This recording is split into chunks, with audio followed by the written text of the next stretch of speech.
Previously on X-Men. Because what's the next thing we're going to see?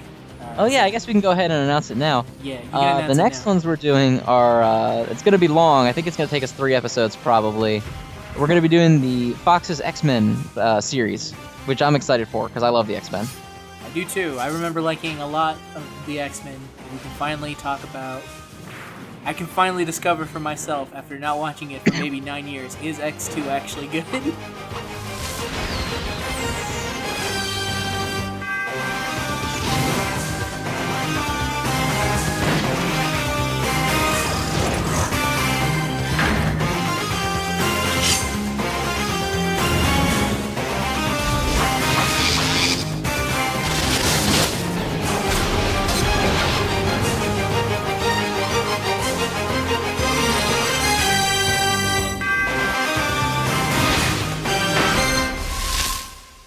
Hello and welcome to the Concession Stand. I'm here with Zen.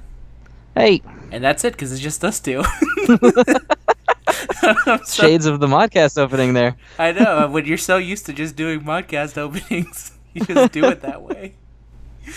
Hello everyone, we're back in Concession Stand. Today's Concession Stand movies we are going to be, we watched actually, we're not watching it right now. It's so weird to think about it in so many ways.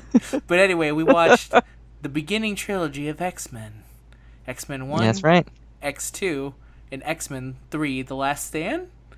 Is That the... That is what it's called. I just never realized till just now that all the movies were named kind of stupidly different from every other one. I also like how X3 was named The Last Stand, and that was almost a self-fulfilling prophecy given the quality of that movie. Yeah, it was officially The Last Stand in terms of that that series specifically. That's true. Zen, why don't you tell us a little bit about X-Men and why we watch these movies? Well, I wanted to do X-Men because I watched the series a lot as a kid. They're one of the superhero groups that I grew up with. I didn't really grow up with like Batman, like a lot of people watch Batman and stuff. For me, it was more the X-Men and like Spider-Man, but everybody likes Spider-Man, so. I guess everybody kind of likes the X-Men too, though, so I don't know why I'm making it seem like it's a big deal. I'll say there is a little bit something slightly in terms of the animated shows. A lot of the times you'll hear, to be fair, I never hear any talk about Spider-Man usually, which is a shame because that animated series went places. But usually you hear a lot of Batman the animated series, and then usually when it's referred to X-Men, people usually go, "That was a rocking theme," and then they never say anything else. That's true. Yeah, that's true. Yeah, so, I liked the X-Men, and then when it came out in the movies, like, the early X-Men movies, like the ones we're talking about today, were somewhat like the intro to superhero movies really becoming a thing. I mean, you had the Batmans prior to this, like the Burton Batmans, but those were so campy, and, like... Yeah, well, once you get to... The Burton Batmans kind of helped, I guess, start people wanting to do it, and then Burton Batman kind of killed it. And then, believe it or not, it's actually... I think it was the combination of... the X-Men, Spider-Man, and actually Blade, funny enough, were the three that kind of... Blade actually... We should watch the Blade movies at some point, because literally Blade was holding down... Like, that's the reason why we still have comic book movies, is because Blade was able to be actually kind of good, and people were like, okay, I guess there's some warrant to these comic book movies. But Blade was holding it down when, like, fucking Shaquille O'Neal with Steel was trying to kill it. That's true. Yeah, Blade... Well, actually, Blade also falls victim to what this series does, where it starts off as good, and then people are like, oh shit, it made a lot of money, so let's make another one. And the next one was good, and then they were like, alright, get me the third one in like 6 hours. And the next one was just this... Blade 3 might actually be worse than Blade 3 might be one of the worst movies I've ever seen in my entire life.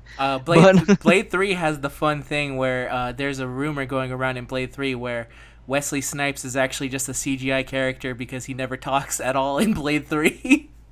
Well, wasn't that the one where he didn't even want to be there? Yeah, that was the one where he was on purpose being antagonistic to the entire crew and just on purpose not saying things. So that's why people were like, he's kind of not in this movie and could be made the idea that he's actually just an extremely well-worked CGI character. No, didn't they have to CGI his eyes into one scene in that one because he wouldn't open them just because he was being a dick? Yes.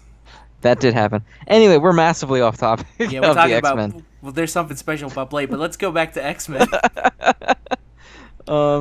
The X-Men, they kind of kickstarted comic book movies, which was cool for me because I was a big fan of just generally the X-Men when I was a kid. I mean, Wolverine, everyone's favorite X-Man is Wolverine, but I liked all of them. Mm-hmm. And Logan recently came out, and that is not even like prefaced as a superhero movie. It's just one of my favorite movies ever. In general. So I wanted to do this series when we started. We got Pirates out of the way early because that was another one I really wanted to do. And I wanted to talk about and the I was Mummy. excited to. So we got to talk about Hey, man, the Mummy is magic. It's true. But, and so yeah, X-Men seemed like the next step for me. Yeah, I think that makes sense as well. Now, let's start this off by me. Get ready, people, because I'm going to be the one doing the two movies, and I swear they're much shorter than they were last time. So let's see how I did. Okay? X-Men 1, or just X-Men 2000, depending on whatever. We start in Nazi-occupied Poland. We see a boy is being separated from his parents by the Nazis. And then he reaches for his parents, and he's able to bend metals, and the guards knock him out, and that's the start of the movie. Cut to 2002, a senator, Robert Kelly, is being racist against mutants and wants to create a registration. Magneto is watching from above, and he has a look of like, well, this is some Nazi shit. And then Charles Xavier is also there, lucky enough, and he sees Magneto looking at the attendants, and he's like, well, this is very bad. Now we cut to Rogue, who is a teenager, and she sucks her boyfriend into a coma, and she runs away from home. That was a bad phrasing, but she kisses him. So she runs away from home, where she goes into a bar. Well, Wolverine is just like a fucking cage fighter, and he's beating the shit out of a bunch of dudes, and he wins. It's after the fight, and Wolverine is just trying to relax, drink a beer, and he gets called a mutant, and he starts shit because shit was thrown at him first, and he basically gets kicked out of the bar for just being a mutant. And Rogue says, hey, bring me. Rogue sneaks onto his truck, and then Rogue is now with Wolverine, and they're just kind of hanging out, being in a truck. That doesn't last long because they're attacked by Magneto and his dudes, and then the X-Men save them, and then they are sent to the X-Mansion, where Xavier says Magneto for some reason wants Wolverine, so they need to figure out why. Also, Rogue at this point is now in a school for mutants, and she joins up the school. Cut back to the racist senator. He's kidnapped, and then Magneto changes him into a mutant with this device. He is able to escape kind of by accident because they left him with a window, and he falls into the ocean after what looks like he turned into some kind of goop when he was being put up. We go back to the X-Mansion, and Rogue is used. Wolverine is having a nightmare, and I don't know why, but Rogue decides to hey, let me touch Wolverine at this point, and he stabs her, but it's okay because Rogue is actually the one that's perfectly okay, but Wolverine is in danger because she's touching Wolverine, and he's losing his healing factor and dying slowly. She feels bad about this, and Mystique, dressing up as Iceman, tells her oh no, you're in deep shit, and she runs away again. Xavier uses Cerebro to try and find Rogue, and the X-Men go get her. Wolverine decides to rush ahead and just try and find her himself, and because he's part Wolverine, I guess he's just able to track her, but that doesn't matter because Magneto literally kicks his ass and says I never wanted you, I wanted Rogue. Xavier tries to stop him by mind controlling Toad and Sabretooth, who are with Magneto, but Magneto's I'll just kill all these cops if you don't do this, Charles, I can do this. And then Charles lets go, and they're able to leave. Kelly is at the X-Mansion now because he's realized that something's fucked up about him. And as he's dying, he reveals everything, that he wants to Magneto wants to turn everyone into mutants, and you should stop him because, hey, it's not working because I'm turning into a goop monster, and now I'm dead. And now he's dead. And Storm seems pretty bummed out about it, but I'm yay, fuck that guy. So now they're trying to find Rogue, and they're gonna use Cerebro, but Mystique, while she was Iceman, sabotaged it, and it knocks Charles into a coma. But it's okay because Jean's here, and Jean is able to fix Cerebro and finds him and says, hey, they're at Liberty Island. There's a giant fight scene at the Statue of Liberty. Wolverine fights Mystique. Storm fights Toad in what is probably the one remembered, most quoted scene where she says, what happens to a toad when it gets struck by lightning? The same thing as everything else, and she fucking smokes him, I think, because you never see Toad again. Fucking kills him, basically. Yeah, she nukes Toad. She basically nukes Toad. Big fight up on top. And then basically they just save the day. Everyone is happy. We learned that Magneto gets put into a giant bubble prison. Mystique is pretending to be that racist senator, and now is being like, I was wrong to be racist, which you're kind of like, okay, so she's doing good, so that's cool. and Xavier sends Wolverine off to Canada to find out where he came from. And it kind of ends with Xavier saying to Magneto, I will stop you no matter what you try and do. And so that's the end of X1. Or X-Men, the first movie. All right. So, what do you think about this movie now that you've re-seen it? I still think this is a good movie. It's hard going back and watching old superhero movies because this was the point where they were still trying to convince an audience that superhero movies weren't total bullshit. Yes. Like, it's not like it is anymore where, like, you know, you've got these people that are sitting down looking at Marvel's map of movies through 2098 and all the shit they're going to make. Yeah, superhero movies were very much like, I don't want to say a joke, but Burton Batman with the Bat credit card and ice skates was generally the expectation. To be fair, that was not Burton at that point. That was Schumacher. Yeah, but still, he started the whole thing. He kickstarted the whole thing, yeah. Schumacher ended it. Yeah, he sure did. But so there's a lot of like tongue-in-cheek comments that come off as not funny or clever or anything. Similar to like The Mummy, where it's very Brendan Fraser like, where they feel like they needed to say something in this specific scene. But like they're not able to. Yeah, like the scene where Wolverine is making fun of their uniforms, and Cyclops is like, "Oh, would you prefer yellow spandex?" It's like, okay, I guess it's not really that funny. And then you're watching it as a kid, and you're kind of like, yeah. One, yes, I would prefer the yellow spandex, and then two, it's like, I feel like people who don't know anything about the X-Men wouldn't know what Wolverine looked like, and so they wouldn't get the joke. And it's only funny. Well, okay, it's not funny at all.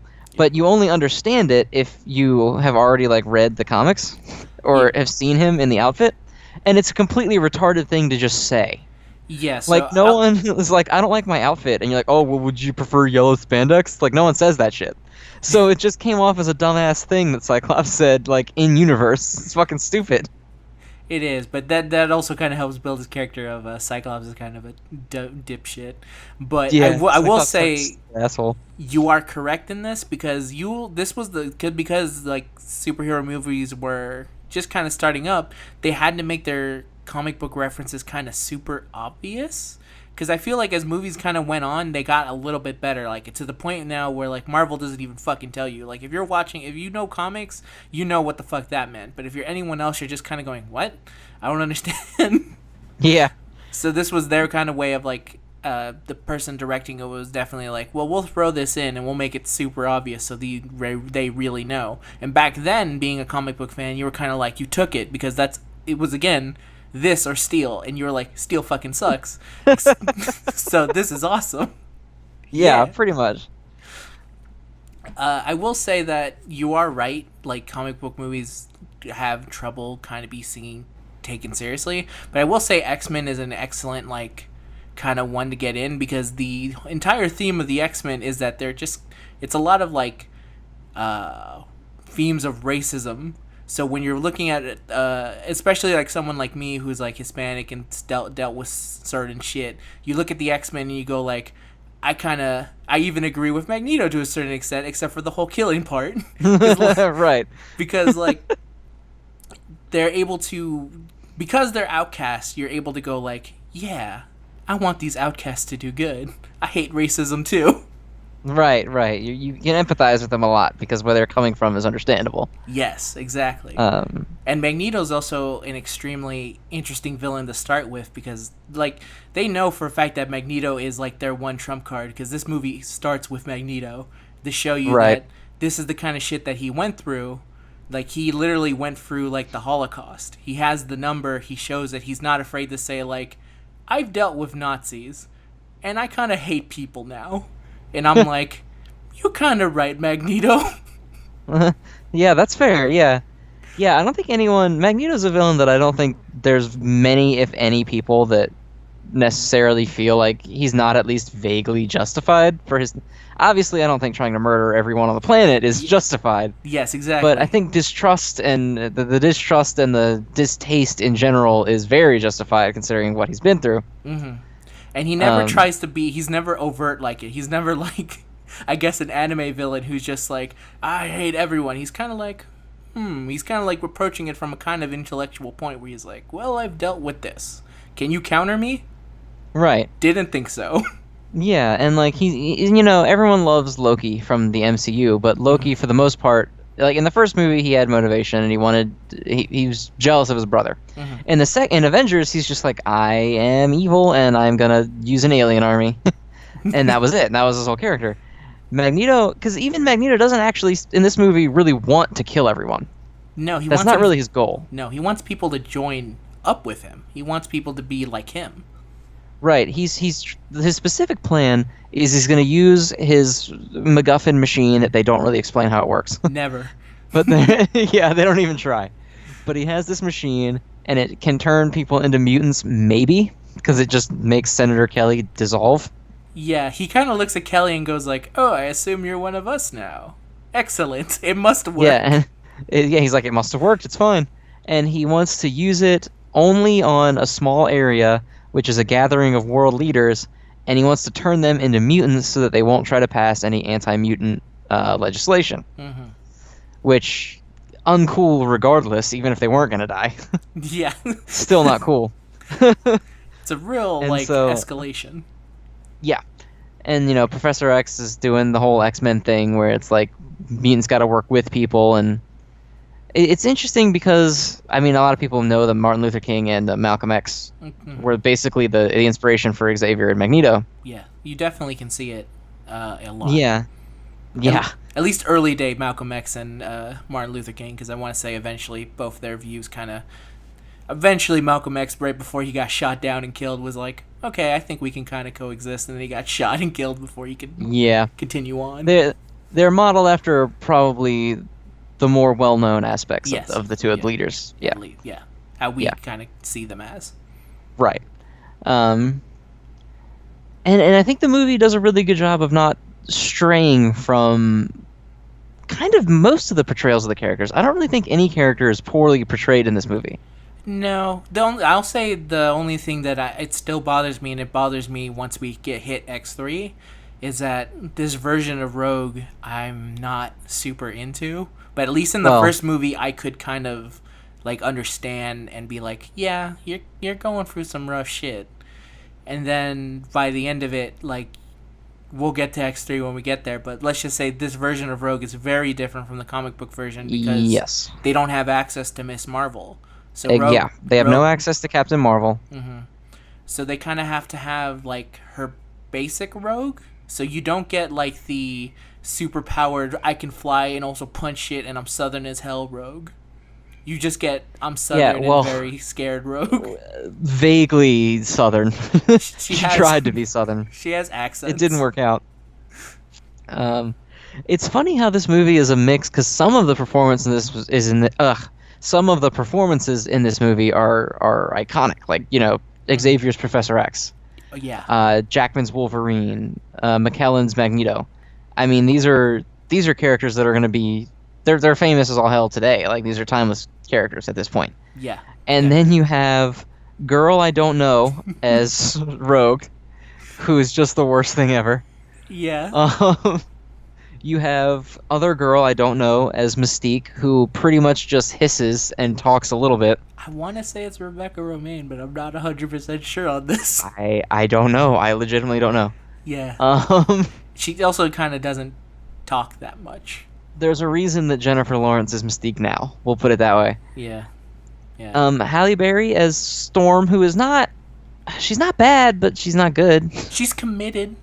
I'll give her points for being She's not Catwoman in this movie, which is good. Yes, definitely. Good on Halle Berry, first of all, for going Catwoman fucking sucked. Am I right? I'm going to do good with Storm, I promise. And you know what? I'll say, compared to everyone else, I at least remember Storm. Yeah, that's true. Yeah. Famke Jensen. I don't know how to pronounce her fucking name. I think that's right. as Jean Grey is fine. I don't dislike her as an actress, and I think her Jean Grey was okay. Yeah. The issue is, like, I don't know the guy who played Cyclops, and he was pretty much fine because Cyclops is just a smarmy asshole all the time. Yeah, he plays the smart very well. Yeah, he does. Actually, then, like, one of my favorite lines is kind of from Cyclops when he's like, "How do we know you're Wolverine?" And he's like, "You're an asshole." All right, it's him. It's like, good. That's line. great. Yeah.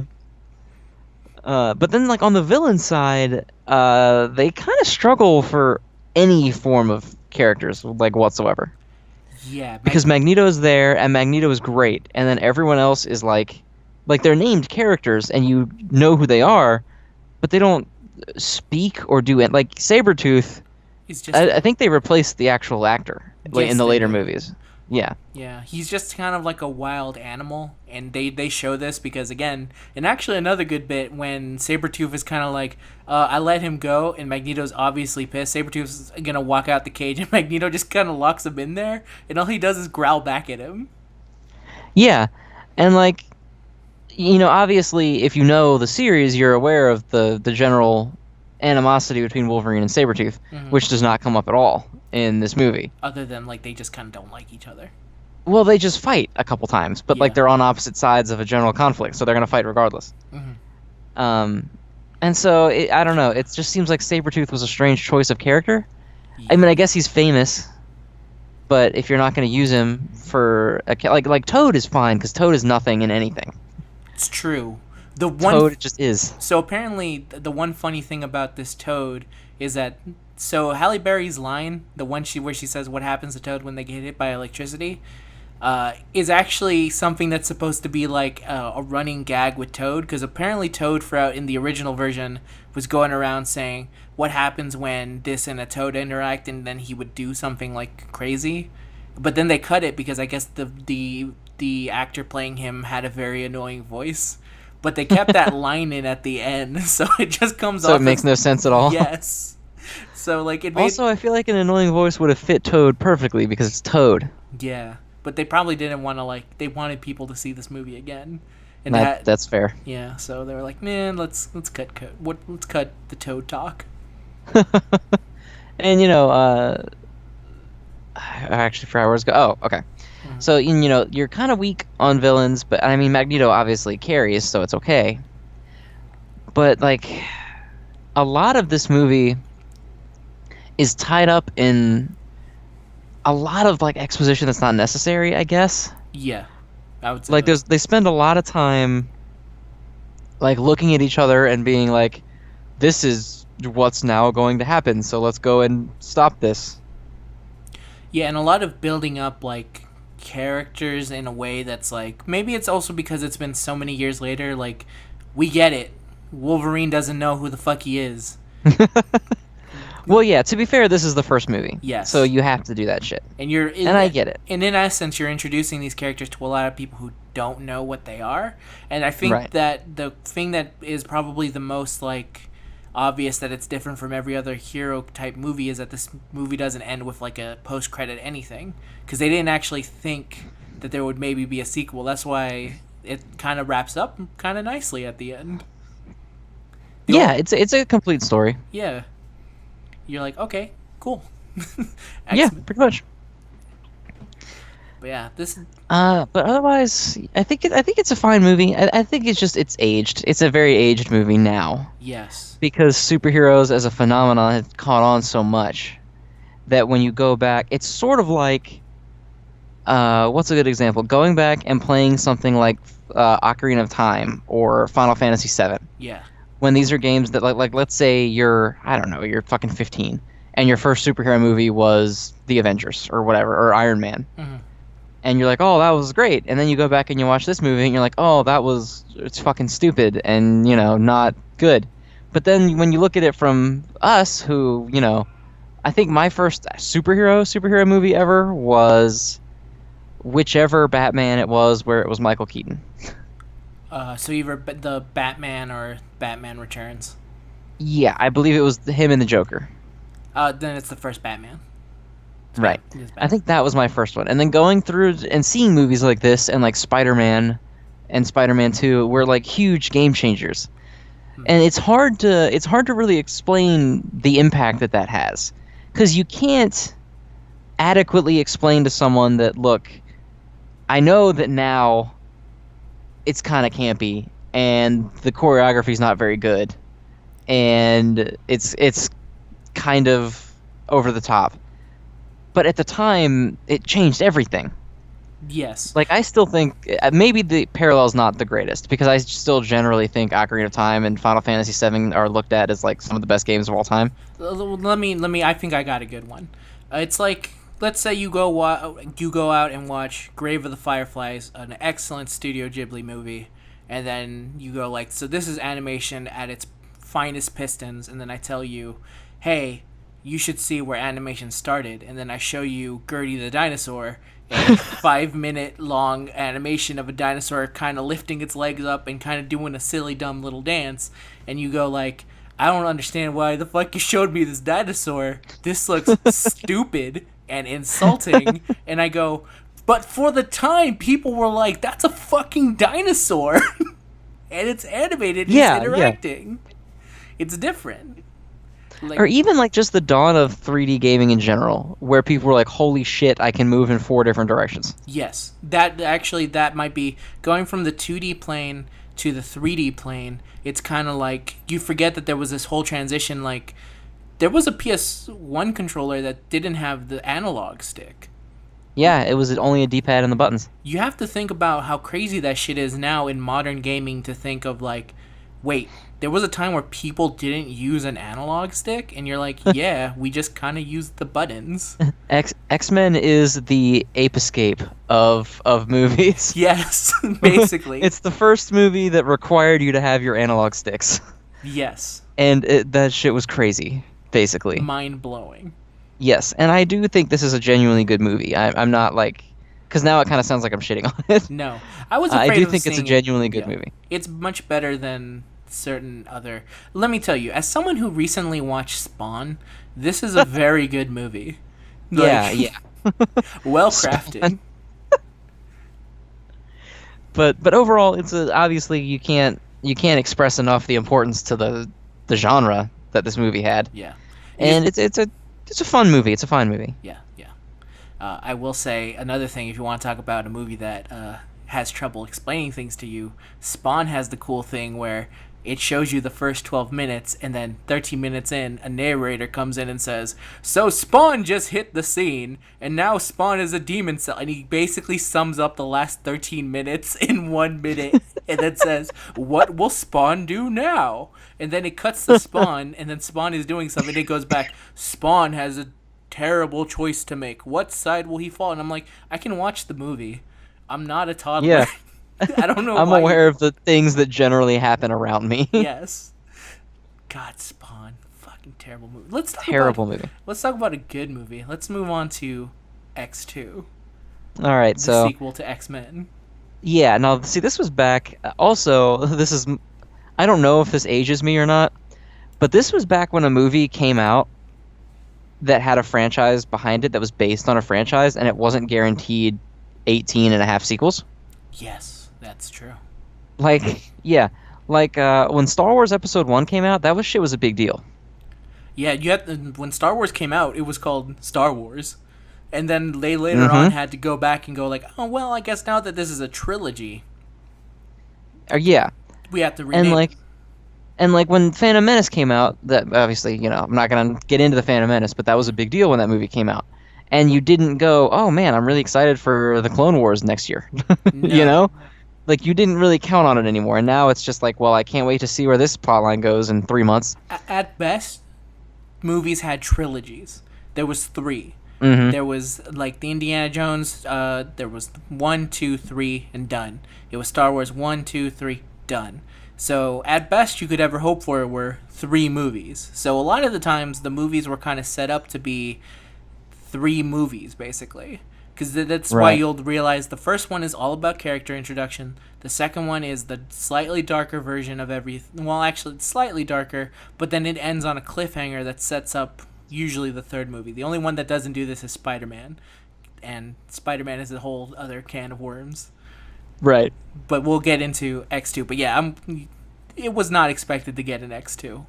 No, so X2 was, again, it was kind of a big deal, because, I mean, the studio era was different. Like, I think Deadpool was greenlit for Deadpool 2 before it actually even hit theaters. Yes. I'm not even being facetious. I think that's actually what happened. Let me tell you, man, shit is so weird now. That fucking Tom Cruise Mummy movie, before it came out, they were like, this is the start of a universe. There are 5 other movies in this general universe. That's how our movies are today. Back then, you kind of were like, I hope this gets a sequel. Yeah, like, you saw X-Men and you're like, wow, that was really cool. And then a couple years later, you were like, holy shit, there's a second one. That's awesome. Let's go. And you went to see it. Yes. Right. So, for the plot of this one, the shithead General Stryker, who's just around to be a general shithead in most of these movies, his son is a mutant who can, like, manipulate people's brains. And he takes over Nightcrawler, and he makes Nightcrawler try to kill the president. I believe just to make people dislike mutants more. I'm pretty sure that was his motivation. I don't think he actually wanted him to succeed. Yeah, that was the Or if motivation. he did, he was trying to make people hate mutants because he hates mutants because there's a lot of racists in the X-Men universe. And they Just all like our really real want all world. mutants to... Just like our real world, but a lot more homicidal. Yes. Yeah. Instead of on the internet. So Wolverine... Right, instead of just angry Reddit comments. Yeah. So Wolverine is off trying to figure out who he is and not being excessively successful. So he comes back and then kind of gets caught up with the X-Men trying to find Nightcrawler because they want to stop him because he's a mutant and they don't know that he's being manipulated, more or less. They go to talk to Magneto because they think that Magneto did it. Magneto totally didn't do it. And Stryker proceeds with his general assholery. He kidnaps Xavier, he attacks the school, and there's a very cool scene in this movie, because the first movie was a little bit kid gloves, a little bit. The first major action scene in this movie that I'm aware of, if you don't, well, I mean, if you don't count Nightcrawler, yeah. Right, not counting the fight against the, like, Secret Service, is the soldiers attacking the X-Mansion, and Wolverine just goes fucking apeshit and fucks so many people up. Like, I think, not to interrupt it, but I think this is the case of just like a dude in a video game yelling and just kind of like, he's basically that dude from Serious Sam who all he does is run and then run up, like scream and run up to you. Yeah, and I mean, he completely devastates, and it's kind of like, the first movie, most of the fighting was powered character versus powered character. Doing wacky shit, like hurling people through trees and shit. This was the first time that you really got to see, like, mutants excessively cut loose and fight. And Wolverine, like, that was a complete fan service moment. It was great. It was great. A lot of the students get taken by the soldiers. A few of them get away. I believe Colossus, Rogue, Wolverine, and... Pyro and Iceman. Pyro and Iceman, yeah. Douche 1 and Douche 2, that little duo. Yeah. I hate them both. A song of fire and ice. Yeah. Yeah, pretty much. And so Stryker has all the taken students, and he has Professor X and Cyclops, because Cyclops is incapable of doing anything on his own. Stryker knows who Wolverine is. Wolverine does not know who he is. So that's your first clue that, like, oh shit, we're about to learn what's going on with Wolverine. Mystique is now trying to break Magneto out of prison, so she injects liquid iron into a rapey guard's ass. I'm pretty sure that there was consensual between... I mean, he looked kind of rapey. I'm not going to fight you on that. But I'm pretty positive, like, that her entire plan was to seduce him. Well, it was. I just mean his general behavior was unusual. Yes. In the circumstances. That's why I'm kind of going, like, no, I kind of see where you're coming from this, but that's not what was She intentionally led him on. He wasn't, like attacking her. No. But he was a very creepy man. If this was, like, the 1990s, and, like, you're watching Big Boys Don't Cry or whatever, you'd be like, I could see this guy as one of the rapists in one of that movie. Yeah. Did not deserve what happens to him after this, though, because Magneto literally rips the iron out of his blood. While insulting him.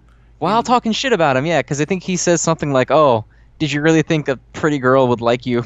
He's like, Just- don't trust pretty women, especially ones that are interested in you. yeah, that. It's the most And- fuck, dude. Really, he's gonna die.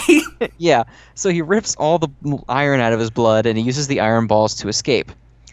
And then you find out that the douche general Stryker is trying to use his son, who can take over people's brains, to take over Professor X and make him use a weird fake Cerebro. It's like a second one. Yeah, Cerebro 2. Right. And he wants to sequel to use Cerebro. it. Cerebro 2 Electric Boogaloo. Get that out of the way. C2. Boom. Got him. Yes. And he continue. wants to use it to kill all the mutants in the world with Xavier's mind powers. And Magneto and Mystique meet up with the X-Men, who are going to save him, obviously. Oh no, wait, there's one scene before this, I think.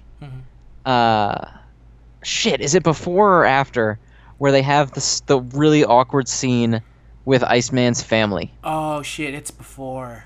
It's before, okay. Yeah, that's what. So this scene is really uncomfortable, and I think this is where the X-Men have started to use kind of because of the time period. This was a lot of time where people were talking more openly about how awkward it was, kind of going from discovering you were gay at that age and trying to tell your parents. So this scene is 100% set up like that. Yeah, it's 100% a coming out to your parents, homosexuality scene. Yeah, he's like, I'm a mutant, and her mom literally says to him, have you tried not being? Right.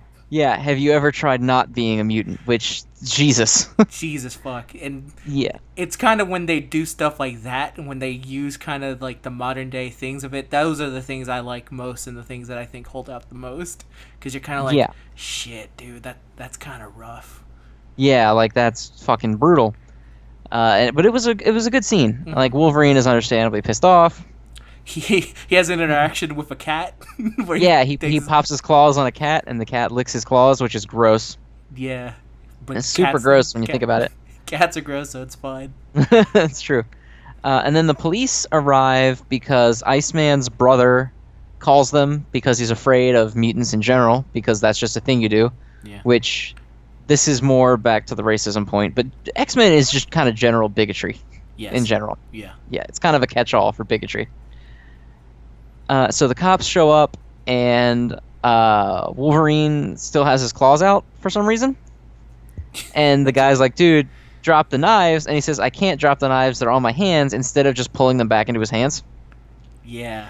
No idea why this scene... this kind of ruins the previous scene, because it's the dumbest series of events ever. Kind of. But then when I was watching it, I was kind of going, oh, he's really trying hard to say I'm not a threat, and then the cops are kind of going, no, they're very scared. And that was another moment for me where I was like, ooh, this scene has aged extremely well. Very unfortunate. That scene might be more relevant today than it was in 2003. Yeah, kind of yikes, holy shit. Yeah, excessive yikes. So the guy, he's walking toward the cop, and he's like, look, I can't put the knives on my hand down. I'm not trying to fight you. And the cop shoots him in the face. Straight up shoots him in the face. And the kids have never seen him take a shot to the face, so they're kind of going, oh shit, he's dead. Yeah, because they don't know. Yeah. But see, this is kind of an example as to where Wolverine's healing is however good the plot needs it to be at any given time. Because for some reason, earlier in the movie, I know they just have tranquilizer dart guns, but they shoot him with a fucking billion. And he's fine. He just kind of pulls him out, and the tranquilizer wears off immediately. He gets shot in the head, and it just kind of bounces off his metal skull. But he's out for 10 minutes. At least. Enough for shit to go horribly wrong. And the wound doesn't even heal. The wound doesn't heal until he starts getting up. But because he's the voice of reason, for some reason Wolverine is the voice of reason, he's out of commission, and so Iceman and Rogue get down because they don't want to get shot, because they are much more likely to die from getting shot than Wolverine is. Yep. And Pyro's pissed off, reasonably so. Yeah. And he starts blowing up cop cars. And the cops book it. And then Wolverine gets up and is kind of like, oh, god damn it. Yeah. at this point, like, Rogue has kind of stopped him because he's kind of going on a fucking kill spree until Rogue touches actually him. grabs him. Yeah, and sucks out his power. Right. Yeah, sucks him down. Right. And so then they head off to... I actually don't think there's any real repercussions for that. No, I remember correctly, they just leave. Yeah, they're kind of just local cops, so who kind of gives a shit to a certain point? I guess so. Yeah, they kind of just bail out. And then they meet up with Magneto, who explains that Stryker's trying to kill all the mutants using Xavier's brain. So they all go to rescue the professor, and they kind of team up, which was cool because Magneto's really fucking cool. Yeah, he is. He's unbelievably fucking he's really cool. So they meet up, and then they go to break into Cerebro, and Nightcrawler join the team because... shit, which one of them caught? Storm and Jean basically are the ones that catch him. Right. So he joins up with the team because he was brainwashed, and Nightcrawler's actually super fucking cool in this movie. Yeah, he's great. He's nice. Very he's very polite and very... He's something that very few movies do, which is the very nice religious person. Because usually if you're religious in a movie, you're kind of like, either you're yelling, the end times are here, or you're going like, you need to join Jesus, or you're like Kevin Sorbo and you're like, God doesn't exist, but also this is kind of propaganda shit. This is the first time where it's like... you're crazy, you're jaded, or you're an asshole. Yes, and this is the first time where he's just like, he just believes in his faith, and that helps him kind of get dealing with the shit he has to deal with. Right, So, because Nightcrawler is, I don't have a good word for it, but he is a mutant that can't hide it. Yeah. Because a lot of mutants can just kind of deal. Like, Rogue, just don't hug anyone, and for the most part, you're fine. You're Storm is completely fine, just don't make electricity around yourself. Yep. Mutants like Beast or Nightcrawler don't really... Well, Mystique can do whatever she wants. She chooses not to. Yeah, she does it because she shouldn't have to, and she's right, she shouldn't have to. Yeah. But it still helps that she can. Yeah, he's a style of mutant where it's too obvious. It's kind of very obvious that he has a tail and shit. Yeah, you know what I mean? That he's blue. Yeah, and he's blue and he has a tail and he's crazy. He's also kind of put carvings all over himself, which, like, I understand the religious dedication as a Catholic man, but man, you are not helping your case of being... No, making it a lot worse. You just kind of look terrifying. Right.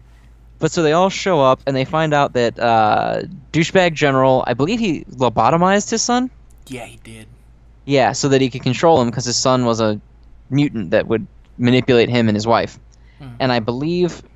I might be mixing this up with Jessica Jones, but does the wife kill herself?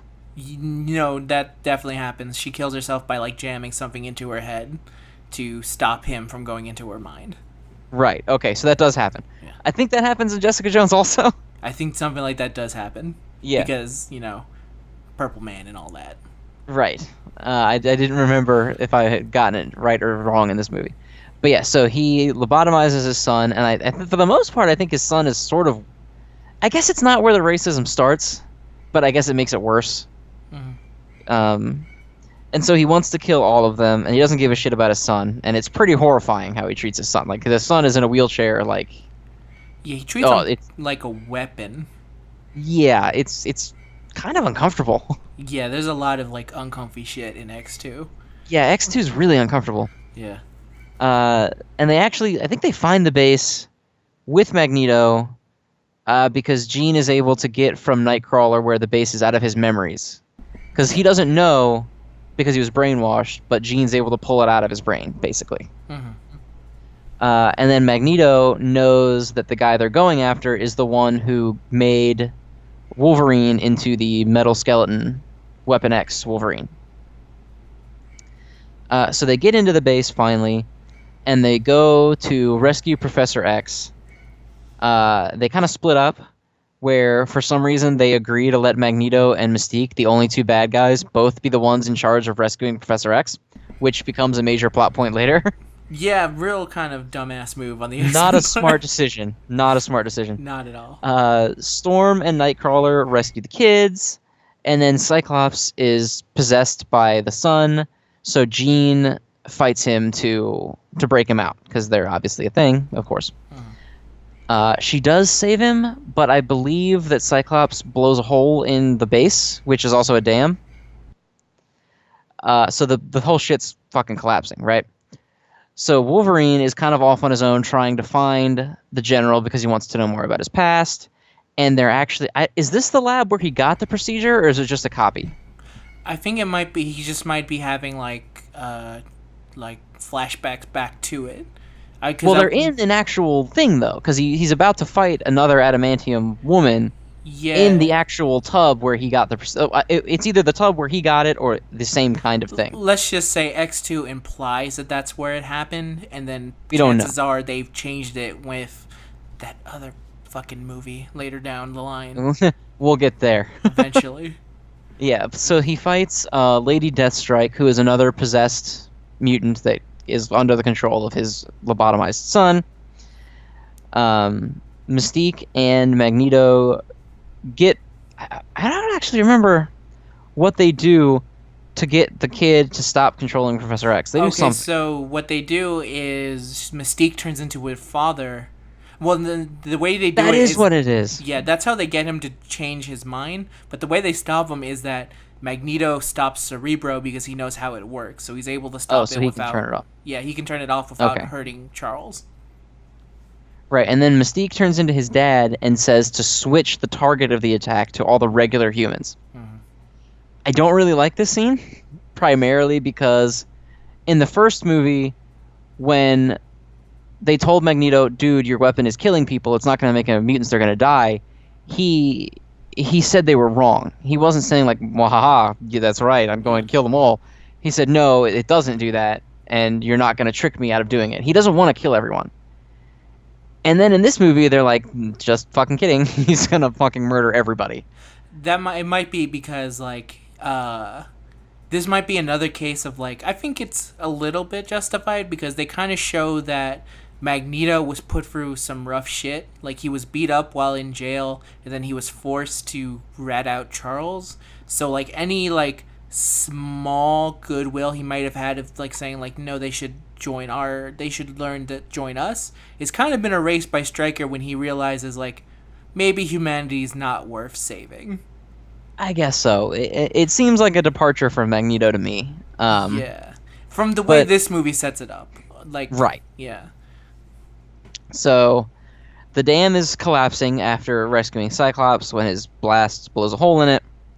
Wolverine is fighting Lady Deathstrike simultaneously, and he kills her. Which super sucks for her because she was brainwashed the whole time. Probably wasn't even evil. Yeah, kind of a dick move, but he didn't know. Yeah. And then Wolverine is chasing after the boss, and I believe Magneto lashes him to something metal with his powers. He did. While the dam is collapsing. And then Wolverine has a chance to save him and doesn't, and he leaves him there. And he dies when the dam collapses on him. Yeah.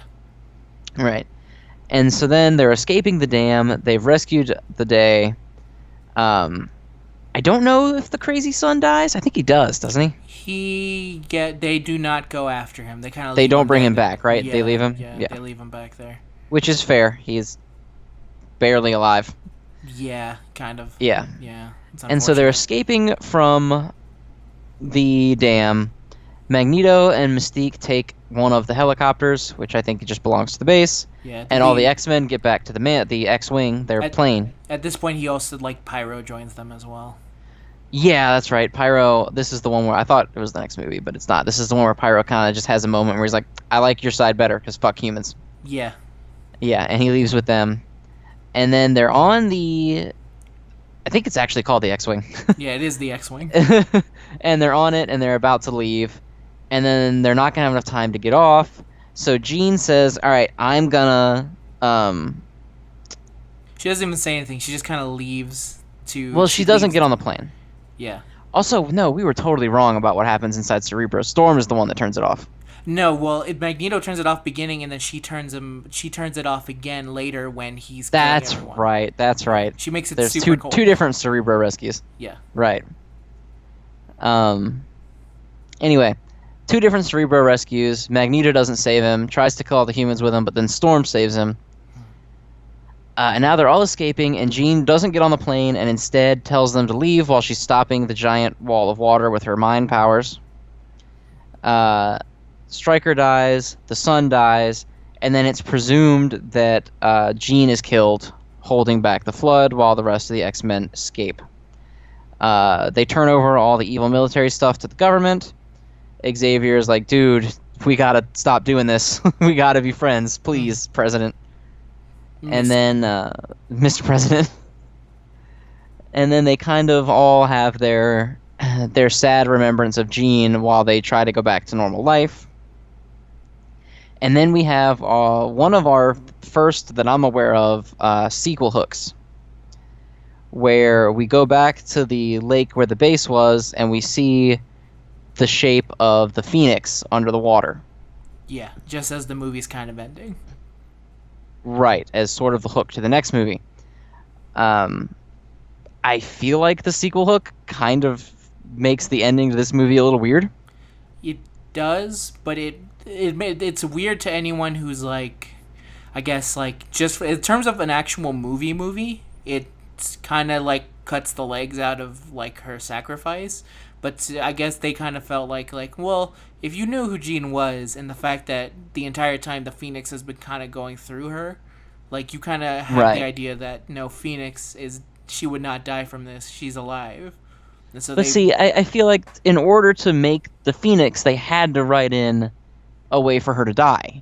Yeah. But I don't understand. I mean, again, I'm not an aficionado on every X-Men's powers. Yeah. But I don't understand why she wasn't able to get on the plane and also telepathically stop the water. I believe, like, the reason why is kind of explained in X3 in that she has blocks on her powers. So I guess she didn't think that she would be strong enough to stop it from right there. I'll also say that Jean is also probably not... She herself is like, I don't have the firmest grasp of my powers. So she was like, no, I'll do this and do that.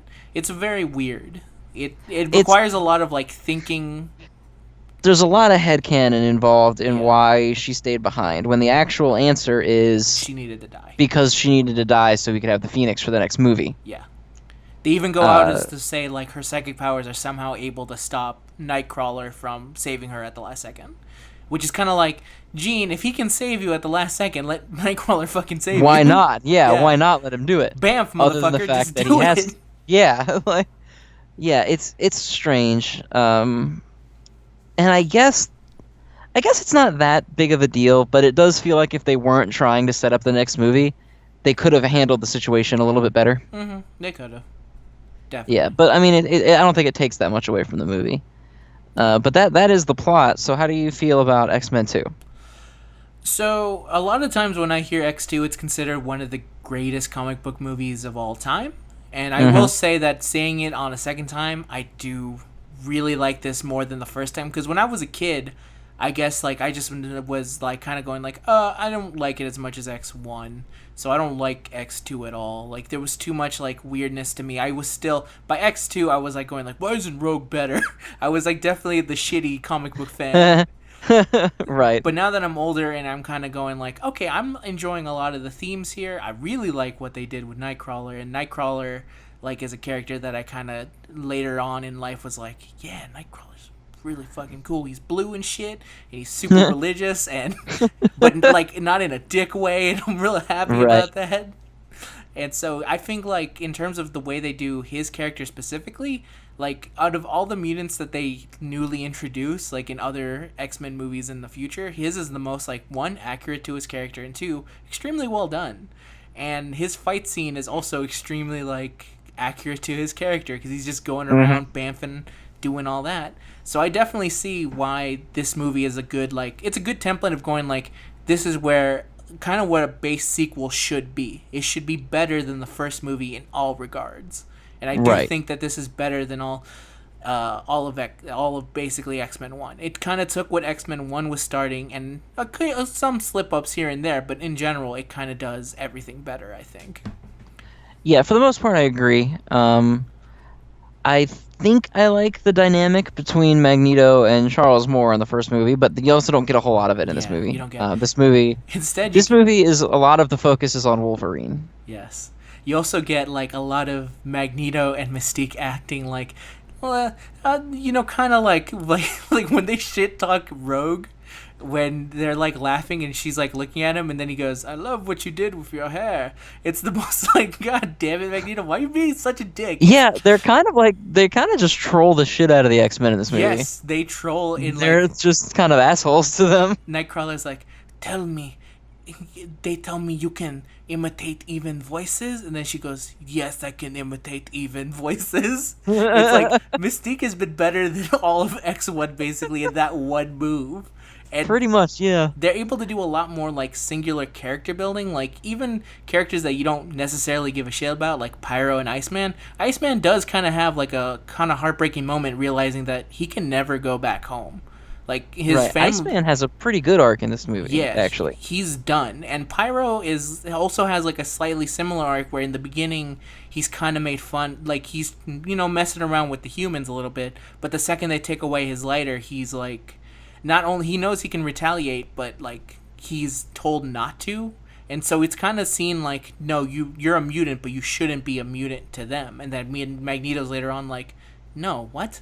Just be you. You're better than them, right. So therefore be better.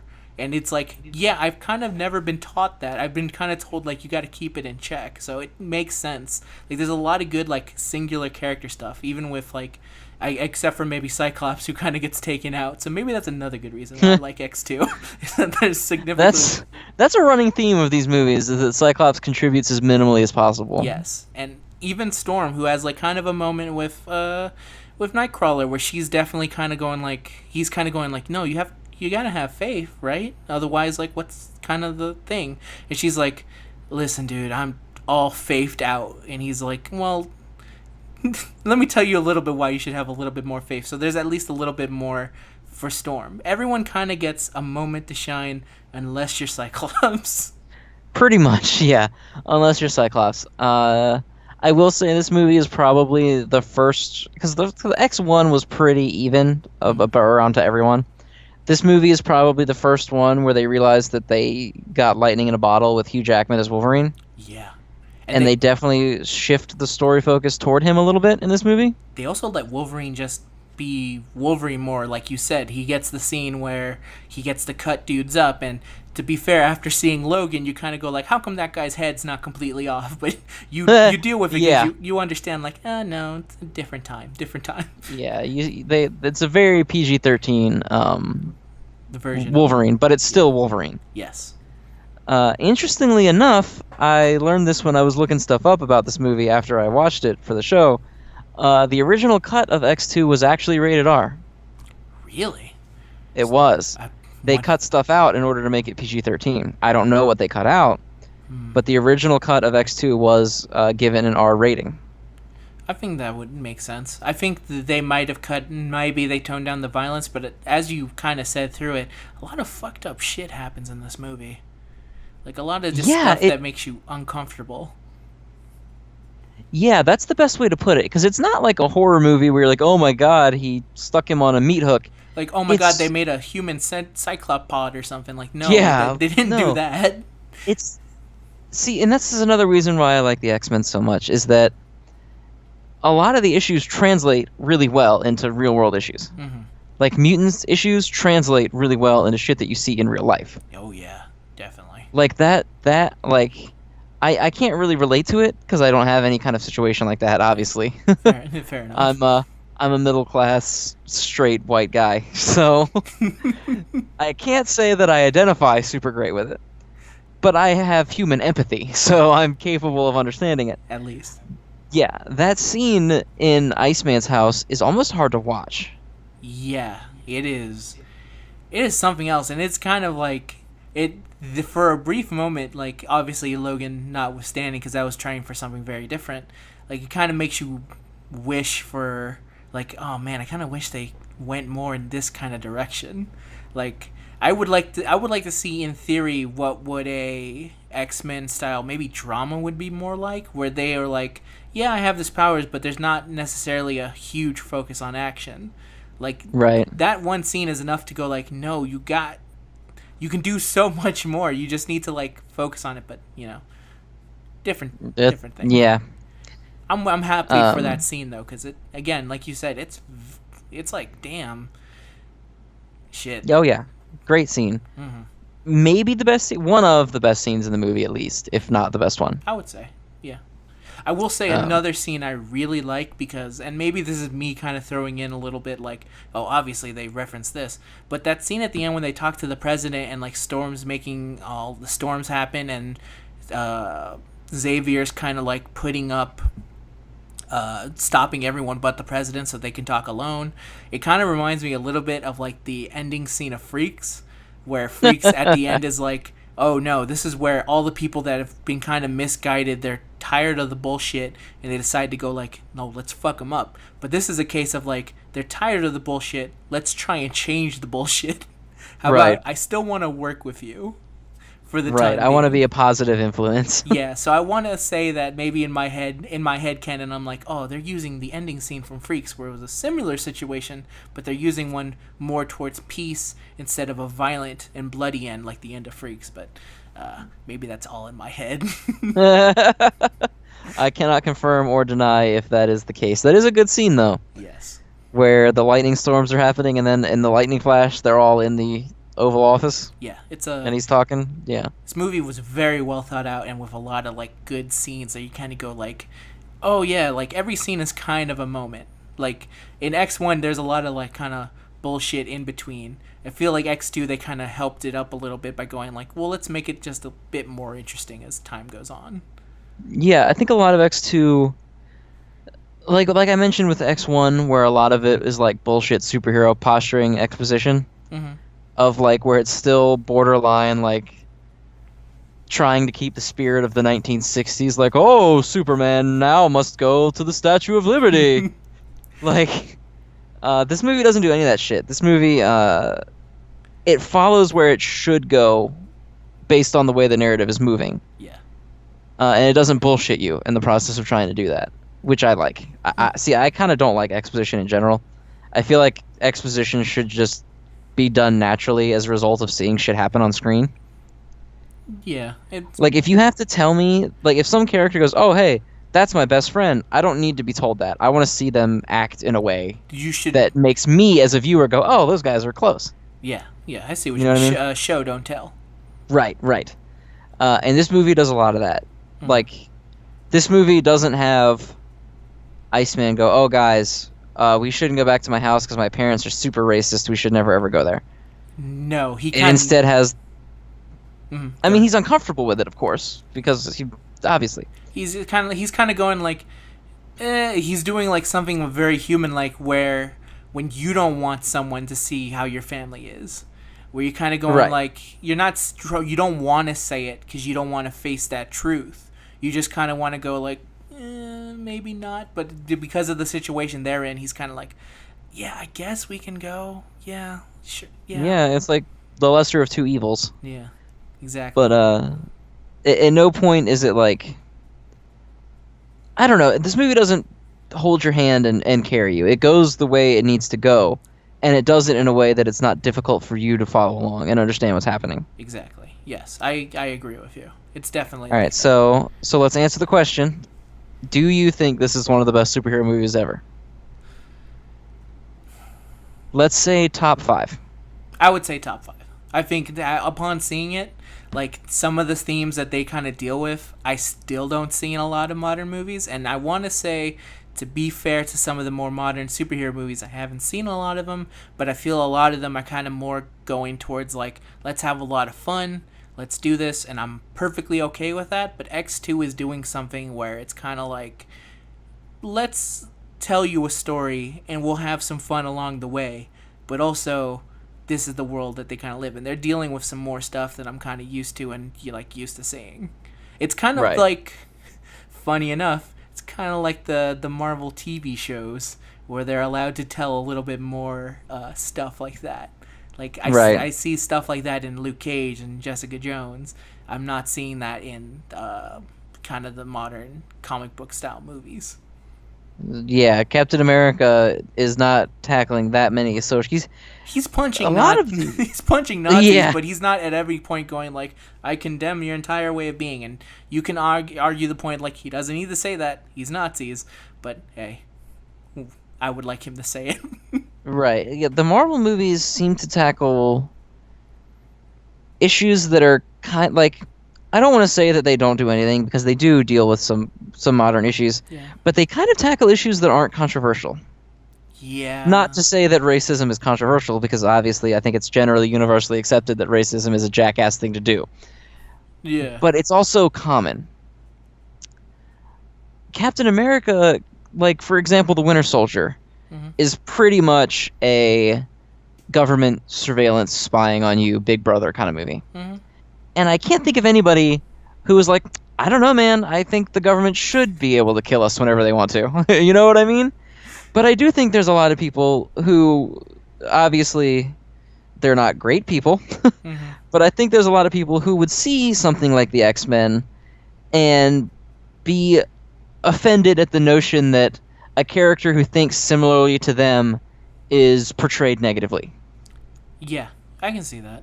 It's definitely like an interesting thing where it's like, and again, you have villains who are kind of like, usually when there's a villain in one of those movies, the villains are usually trying to go like, well, I want just like blanket statement, kill everyone. These are the kind of movies where they're like, no, fuck a certain amount of people. These guys are okay, but fuck them. And Right. It's kind of like at no point is Thanos gonna come up and be like, I'm killing only black people. That's not gonna happen. Like, he's not gonna put on the Infinity Stone and go like, only the blacks are gone, and also then the Mexicans, because he's not gonna do that. He's gonna kill everyone equally. Yeah. Modern movies are very safe. Yeah.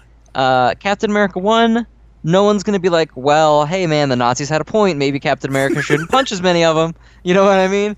Exactly. Nazis are the safest movie villain of all time. And I know that it's accurate that Captain America should be fighting the Nazis because that's where he came from. So I'm not sitting here like, oh, what a lazy choice. But I'm just saying, like, Big Brother is an easy enemy. Nazis are an easy enemy. Dude with giant alien army trying to enslave all of humanity is a very easy enemy. The next thing Captain America has to fight is the alt-right.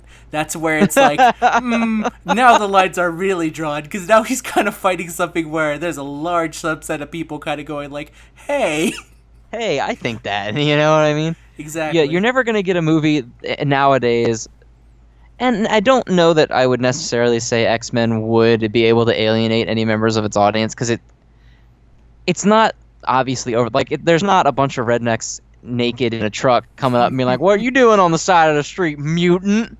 You know what I mean? Yeah, not that far yet. But I do think that there are people who would get it. Like, if you watched the scene of the parents trying to talk to Iceman, and you were parents who did not like the fact that your child was gay, or turned them away, or shunned them when they came out to you, you would know that scene was something that happened to you. That was referring to you. That was and you are the character in that scene that is being portrayed as a negative character.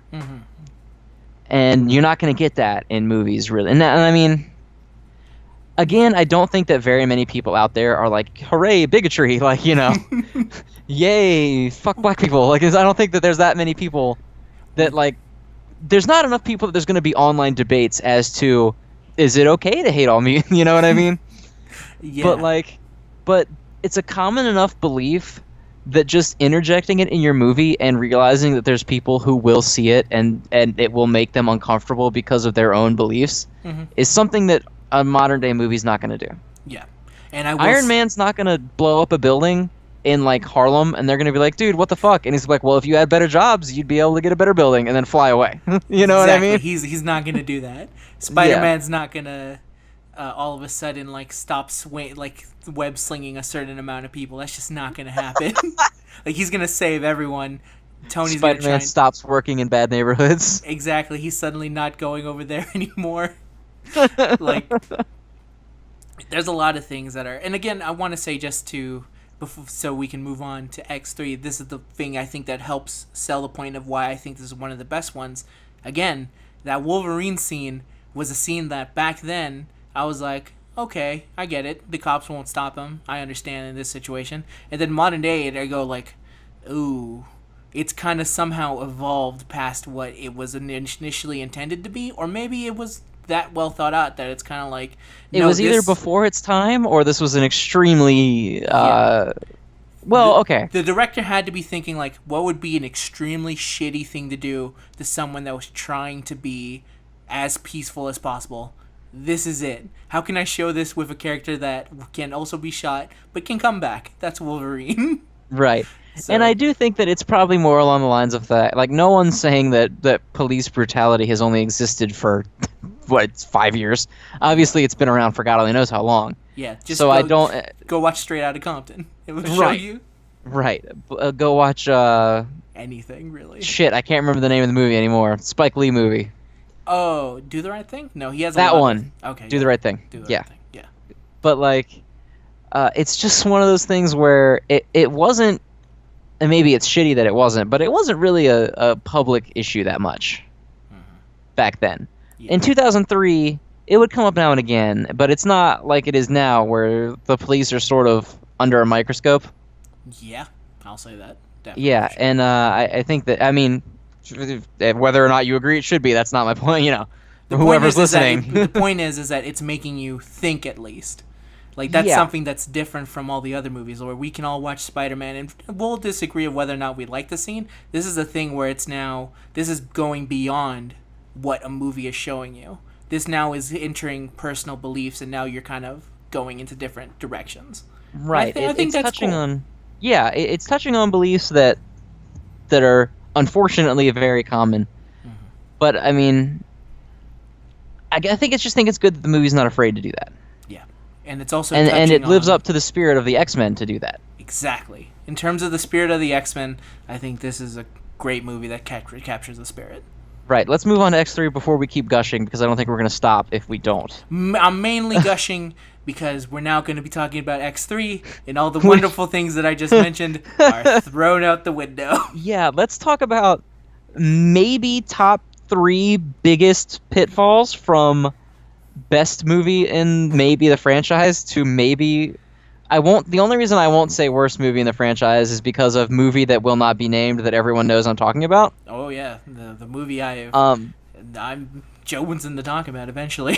Yeah, but take yourself away on this one because I'm sure this one will placate you until then. Okay, let's talk about. Let's start.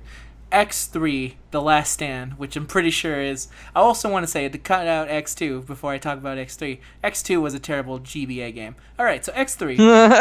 Got him. A long time ago, Charles and Magneto visit a superpowered Jean. She's a little girl, and she's super powerful, and they're like, we could use her. I guess at the exact same time, no, actually, it cuts into the maybe... I'm iffy on the timeline here, but either way, it shows a young boy. This movie completely fucks the timeline, so it doesn't matter. Yeah, it's got a timey-wimey bullshit factor. Anyway, he is kind of like messing with the back, and a father comes in and says like, "What are you doing?" And it's revealed that he was growing wings, and he was trying to cut off his wings so his father would not show that he was a mutant. Right. So now. Cut to modern day. I'm going to be skipping a lot of things that are kind of useless. There's so much superfluous fluff bullshit in this movie that it doesn't matter. Yeah, so anyway, here's the basics of it. There's a cure for mutants being made, and it's thanks to that mutant boy. His father is the one who's kind of funding all this, and they find out that there's a mutant boy whose mutant power is to basically stop other mutants' powers, and you see this by Beast going up to him and like... Oh, by the way, Beast is in this movie. Beast goes up to him and he puts his hand near him and he turns back human. It's probably worth mentioning that Beast is in like all the movies. He's just never relevant. So I will say he's in X2 and he's human. So this one kind of makes it go like, what the fuck happened to you, Beast? So anyway, this kid is being kept in Alcatraz and there's a big uproar because now people are like, you shouldn't be able to cure a mutant. That's unethical. There shouldn't be a cure for people. Magneto goes to a mutant rally and is like, yo, this is some stuff that reminds me of Nazis. And then he basically gets a bunch of new buddies for this. He gets like a pufferfish guy, a black lady who can sense people and go super fast, and I forget what the other person does. Scream, he can scream. Mm-hmm. Anyway, one of Magneto's new buddies helps him find Mystique, who has been kept prison this entire time, and she's just been kind of trolling people and beating people up. As she is off to do. Yep. They free her as well as a guy known as the Juggernaut and the Multiple Man. And as they're Multiple Man is in this movie. Yeah, he is. You forgot about that, huh? I did, actually. As they're about to go, a dude takes a shot at Magneto, and Mystique takes the bullet. And all of a sudden, she starts freaking out, and she's left naked in a truck because it turns out that they were shooting her with the cure. So Magneto's like, "Oh, you saved my life. Well, good luck being naked in this convoy. You just killed a bunch of people. You no longer have powers. Yep. Bye-bye. She's not one of us. Peace." And Beast is like, "Yo, President, I'm your Secretary of State. What the fuck did you just do? You basically made the cure a weapon. I have to resign because of this, because you didn't tell me this, and I'm going to look bad. I got to look good for my people." So he leaves. Scott, this entire time, is being super sad that Jean is gone because he's still dead. Still dead. He's kind of pulling what Wolverine did, where he was on a motorcycle for a very long time. And there's actually a scene where Wolverine is training up the new recruits, which is Kitty Pryde, Colossus, and Iceman. They also show the Fastball Special, which is an X-Men comic style thing that is usually not shown because it requires Colossus and Wolverine. So anyway, he's super sad about Jean being lost, and he starts to hear Jean calling out to him, so he goes to follow the voice. He finds her at a lake, and he's like, "Oh my god, I love you." They kiss, and she basically kills him through a kiss. Xavier has kiss sensing powers, and he's like, "Holy shit, we need to go over here. Something bad just happened." And they find there is Jean unconscious and his shades. As they're working on Jean, who's unconscious, Xavier tells Logan, like, "I had to put up psychic blocks in her mind. Otherwise, this thing called the Phoenix would, like, it's a darker version of her, and her powers were basically uncontrollable." And Logan is, like, giving some shade to Xavier because he's like, "You fucking messed with her mind? Dude, I got my mind messed with. That's bad." And he's like, "Listen, Logan, I don't got time to fucking explain this to you. Just know that it's bad." And Wolverine is kind of around when she wakes up, and they start having sex, and he realizes something is off because usually she's not this horny for him. And he realizes that something's up, and Charles was right that the Phoenix is here, and she basically goes all like evil exorcist on him and knocks him out. She knocks him out, and she goes to her childhood home. Around this time, I don't know how, Magneto figures out that Jean is alive, and they track her there. And Magneto and Charles, just like in the beginning of the movie, go to talk to her once again. Magneto wants him to join his side. Charles wants him to go back, put up the psychic blocks again. And Magneto is making the situation worse to the point where, like, so at this point, Wolverine is now fighting with Juggernaut, and Storm's fighting fast black chick, who I don't remember her name. But it doesn't matter because Jean goes all fucking crazy psychic and picks up Charles and basically very slowly turns him into dust. And Magneto's kind of bummed out about this because he's like, "Well, that escalated to the point where I did not want that. That seemed kind of fucked up, but it's okay." He takes Jean and they go on their way. There's a funeral held for Charles Xavier, and they're all kind of bummed out because they're like, "Oh, we're going to close the school. We can't continue this school without him." And then Angel, who at this point he was going to be taking the cure, but he decided, like, "No, I don't want the cure." And he pulls out his wings in a very, like, almost kind of in a way that's kind of like, "Yes, this is who I am." And then he jumps out a window and flies away. Yep. He just kind of, like, it's played up in a very glorious kind of way. But anyway, he's now at the school, and he's like, "Hello, can you take me in?" And everyone's like, "Oh, shit, dude, you picked the wrong time. Our guy just died." And then Storm is like, "Hey, that would be stupid if we shut it down, because literally we would be going back on everything Charles ever wanted. So, hey, tell the kids they're staying. We're not closing the school." At this point, I believe Wolverine decides that he needs to go confront Phoenix himself in the woods. I don't remember how he's able to find her in the woods, but it doesn't matter. Things. Yeah, he's got the smell of a badger or whatever, a Wolverine, as the name would entail.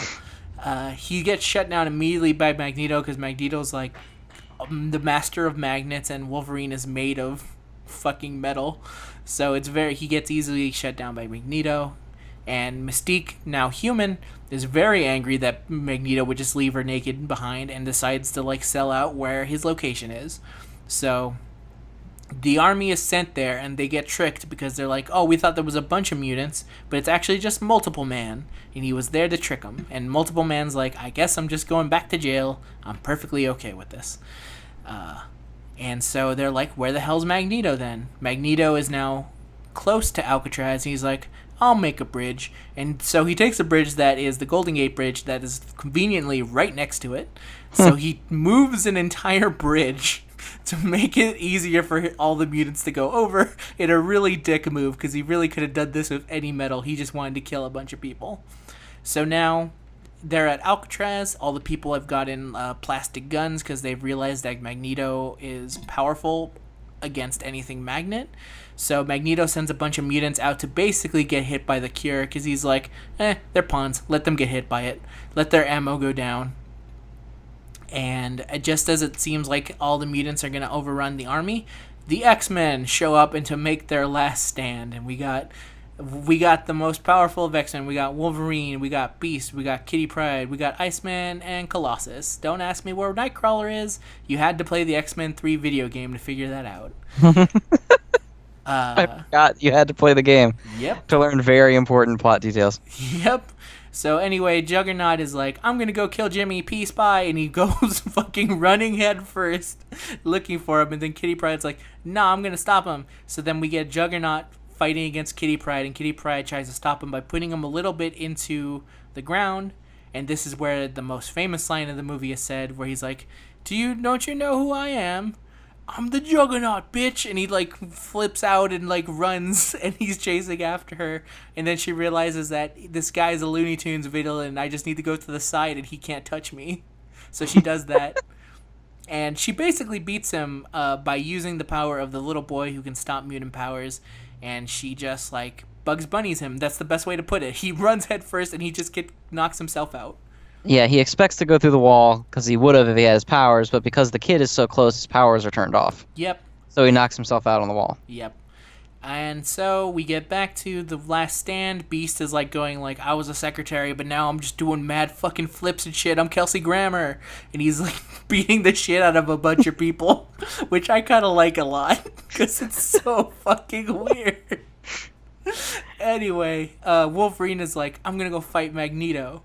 And then Magneto is fighting him, and he stops him immediately. And he's like, he tells Colossus, throw me at Magneto. And Magneto stops him like, you dumb motherfucker. Did this just happen? Do you never learn? And he's like, I do. And Beast stabs him with a shit ton of cure, and he immediately gets turned into an old man. And you realize that Kelsey Grammer and Hugh Jackman have beat the shit out of a defenseless old man. And so, thankfully, all this happened right in front of Phoenix, who decided, like, nah, I'm not going to stop Beast from stopping his powers at all. And he goes, like, this is what they're going to do to you. And all the fighting doesn't really matter, because I also want to say at one point, Angel's father gets thrown off a roof, but it's okay because Angel comes in and saves him. Never really explained. He just kind of showed up. I don't think Angel really is even actually in the movie as a character beyond that point. No, he has like a completely separate like storyline that has nothing to do. Oh, it's so fucking weird. But anyway, that happens, and then at this point, Jean is like, the army's here. They shoot a bunch of cure at her, and he's like, no, don't do it, you fools. But it doesn't matter, because now Jean has been basically turned into the ending villain from Akira. She is fucking dusting fools. All the villains that just joined in this movie, all dead. The army, all dead. They all turn into basically ash. And the only people alive at this point are people who are super plot relevant. And so Wolverine goes up and just kind of stabs her. And he's real bummed out about this. And as the movie ends, we see what the fate of the characters are. Storm is now the new head of the school. Beast has been made the ambassador to the UN. Rogue, whose entire subplot I decided to ignore, can finally touch Iceman. And Iceman is like, why'd you have to go and do that? Damn it, you never listened to me. But it's okay, because I guess he's going to have sex later on, finally. And Magneto, who again, they show as the very, very old man, is now playing chess by himself. but then he slightly moves it, and it's revealed that the cure was only temporary. And so the movie ends, but it doesn't really, because as the credits go, you see that earlier in the movie there was some talk about a comatose patient, and a doctor's working on him, and Xavier talks through the comatose patient, and she gets scared. Yep. And that's how this movie ends. I skipped a lot of this movie. Mercifully, you did. This movie's a piece of shit. It's kind of really bad. So there are very few redeeming things about it. I have very little positive to say. Yeah, so let me start off by saying the actual positives that I kind of like about this. As dumb as the ending is, when they finally have their last stand, I kind of like it because it's nothing but like a short vignette of payoffs. So you finally get to see Iceman go full ice. You get to see like Kitty Pryde do some Kitty Pryde shit and actually fight in like a very ridiculous fight scene. You see Beast, who up until this point has been Kelsey Grammer, and just kind of going like, "Oh yes, we should be diplomatic," but then he's like, "Nah, fuck it, I'm the Beast," and he's fucking going crazy as shit. And if you don't know the Beast, you're just kind of going like, "Holy shit, where was this the entire movie?" And again, a fucking Akira-style fucking Phoenix is ridiculous.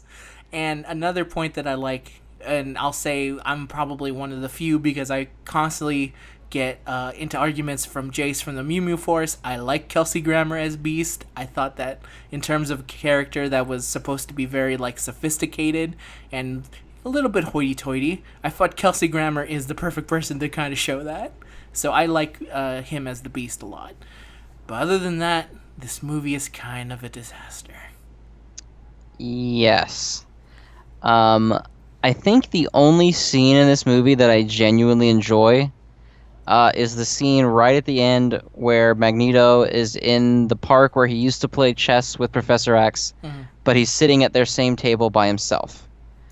Yes. That was a good scene. It hit me in the heartstrings. It made me feel sad that Professor X was dead, and then it immediately ruined it by them saying that for some reason his ability to read minds extends to putting his mind into a coma patient. Yeah, it's something that even in the comics doesn't really make much sense. It's man, where to start from this movie? So here's a lot of my problem with it, and especially like seeing it like when I first saw this, I was kind of like, it's not that bad, but upon rewatching it, you realize that this movie is just kind of all over the place. And it's filled with, like, mutants you don't care about, and dudes that are kind of just, like, throwaway, and it's, like, kind of, like, it doesn't show any of the, like, best parts of the other X-Men movies. It's just kind of mediocre throughout. Yeah, that's a good way to put it. None of the characters in this movie, even main X-Men, really feel that relevant to the plot. Yeah. The plot is 90%. I guess we should go ahead and put it out of the way that in the second movie, Cyclops spent the whole movie brainwashed, and he was in like 3 scenes. And then in this movie, he fucking dies right at the start of the movie. So Cyclops he's in 3 X-Men movies, and he contributes to 1. Basically. Yeah. So let's get that out of the way first. The leader of the X-Men. He might be a douchebag, but he's still the leader of the X-Men. Yeah. And he's completely gone forever. I think it's because his actor wanted to go be Superman instead, which didn't turn out. Didn't really pan out for him either. Man. He is Superman in that movie, but that movie didn't really go anywhere. Is he? I don't think he's Superman in Superman Returns. Is that Brandon Routh? Oh. Man, is it? I'm 90% sure it is. I'll look it up right now while we're talking. But this movie tried to make this sort of it is Brandon Routh. Damn. The Man of Steel, Brandon Routh returns after a long absence to a much changed world. Oh, I mean like that he also played Cyclops. Yeah, same guy. Wow. Man, Brandon Routh has been hit in the face a lot. Yeah, he got some bad movie parts. Yeah. At least I like him as Adam though. Yeah. I don't even know if I've seen that whatever movie that is he's in. It's not a movie, he's in the Flash series. He plays a big nerd, which makes sense. That makes sense perfectly for him. But so Cyclops gets kind of booted out of relevance, which I guess is fine. I don't really give a shit about Cyclops. But they keep shoveling shit into this movie. Like, they want the Juggernaut because the Juggernaut's a big Brotherhood of Mutants kind of guy. And that's fine. I mean, it's the same reason Sabretooth was in the first movie. Yeah. He contributed nothing, but he's recognizable from the Brotherhood, so let's put him in the movie. The scene introducing Multiple Man is the worst thing in any movie ever. I think. It might actually be the most offensive scene in movie history to me. Because it pisses me off in movies when characters do shit that makes no sense just so the audience can be like, oh, that's a thing. Why the fuck would they open the door to his cell and he would walk out one copy of himself at a time? Yeah, it doesn't really make any sense. It's completely fucking stupid that he would do that. He would walk out and he'd be like, oh, I have the power to do this. Do you want me on your team? Why the fuck would he do that? The only reason to do that is so the audience can go, I guess he makes clones.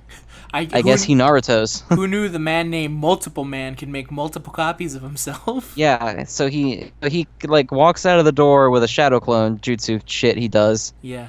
And he's then... Yeah, that's not it, but yeah. Rasengan.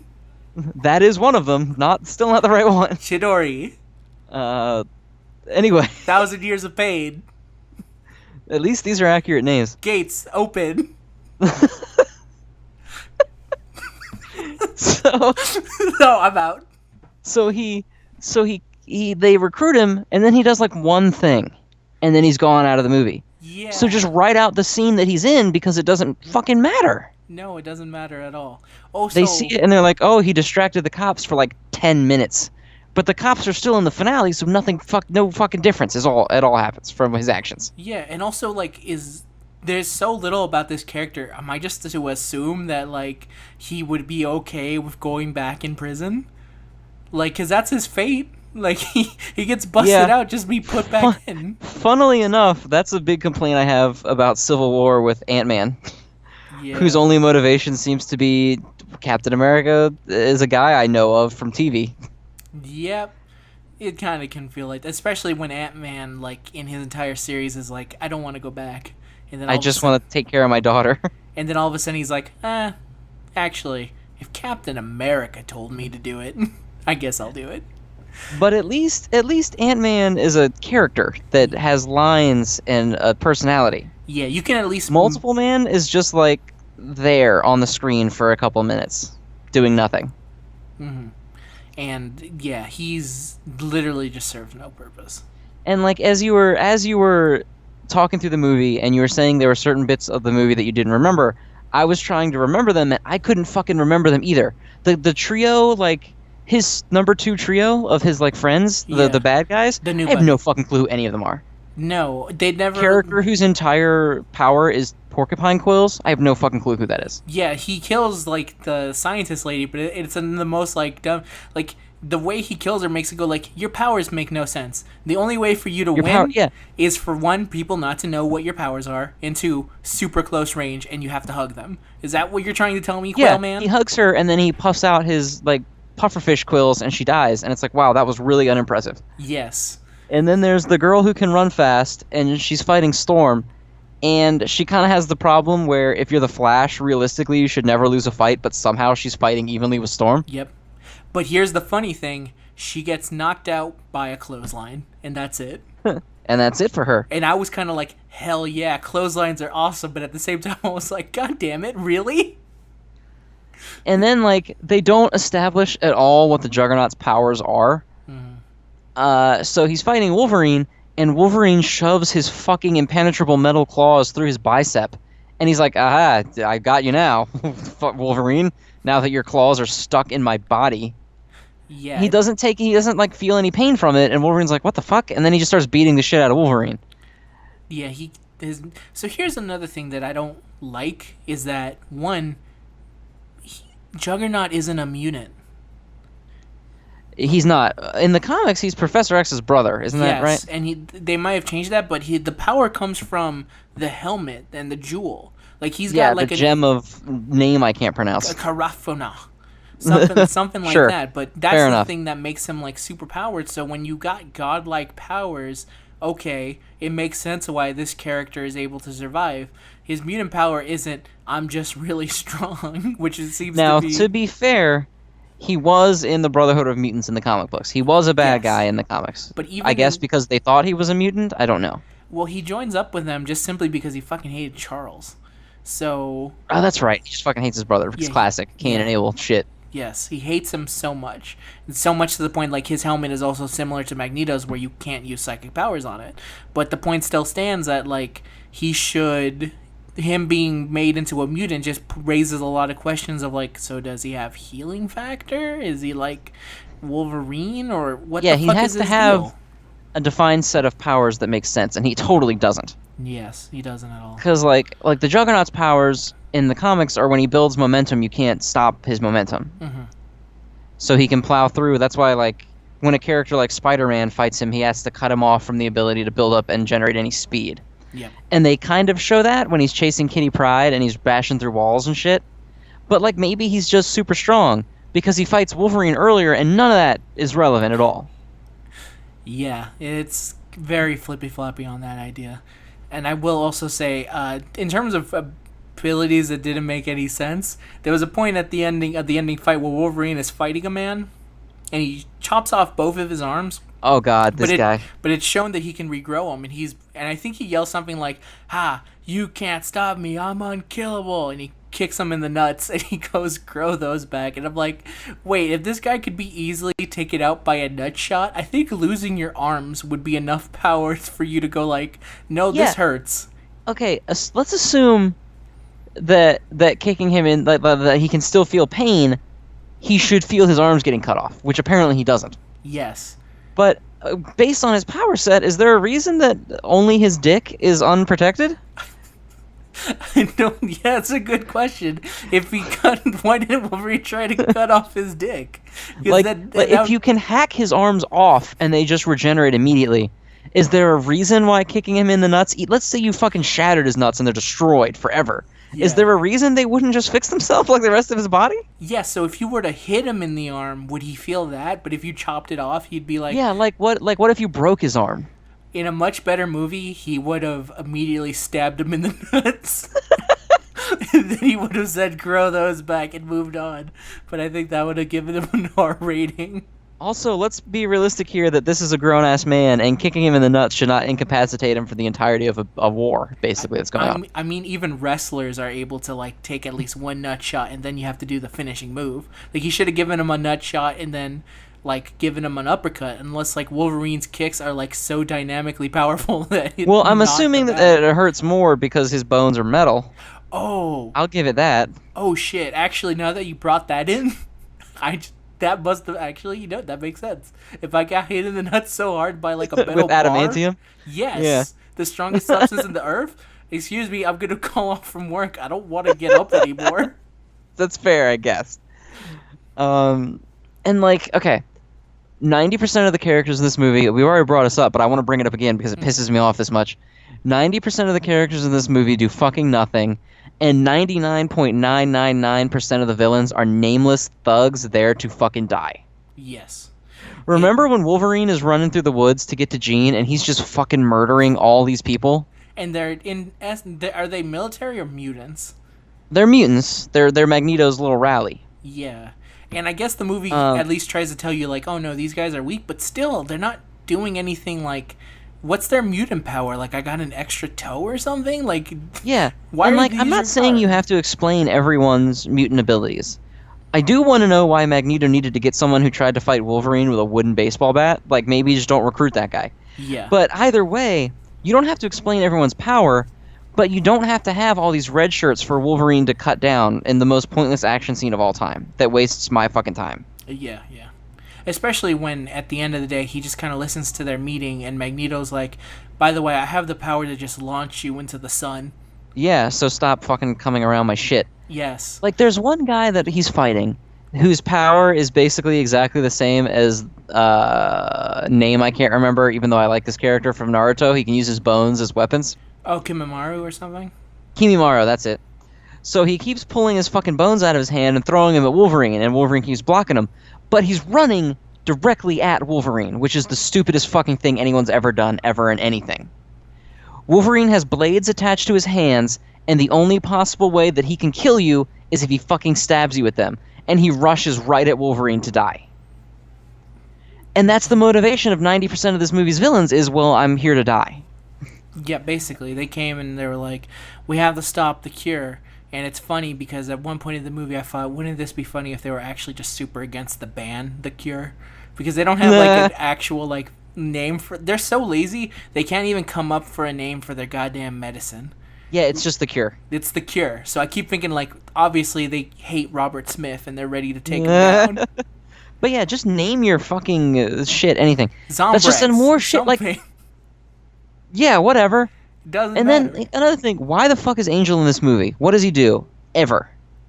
So I think the only reason Angel... So here's where I think the X-Men movies start going, like, well... people want these characters and we don't know why, so we're gonna add them. So Angel is one of the original X-Men from like the original group, so people were like, oh man, you know, it'd be great if they would have Angel, so it would be like the original like gang is in there. And that's why Beast is kind of in there, because he's an original.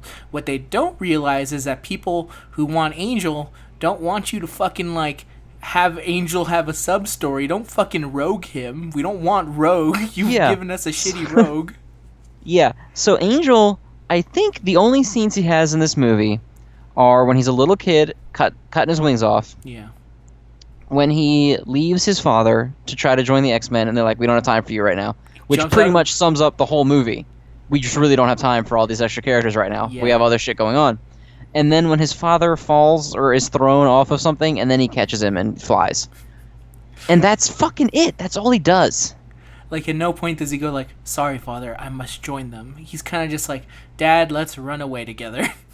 Right? Yeah, like, he doesn't actually contribute to the actual plot of the movie. He's just got his own shit going on that I don't care about.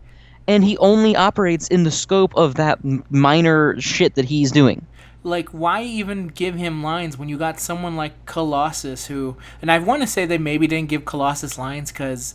they remembered that he's supposed to be Russian, and in X2 he had this voice of like, Wolverine, we must save everyone. He was like the most he was American. Like Brooklyn. Yeah, he was a very American guy. So they realized like, we can't have the Russian guy speak, so maybe we'll have other people talk. But not only that, like, that's a new character being kind of wasted. They're wasting like characters we already know. Like, I don't give a shit about Rogue and her wanting to lose her powers. They could have very easily made that like a... They could have literally gone like... the first scene you show her, never shown her again, and then at the end go like, Bobby, I took the cure. And that would... Yeah, Rogue's angst over her powers has been like a running theme through all of these movies, but Rogue herself as a character, nobody gives a shit about. Yeah. At one point, like, her boyfriend's like, being the most accepting, like, hey, I it's okay, it's fine, I don't have to touch you.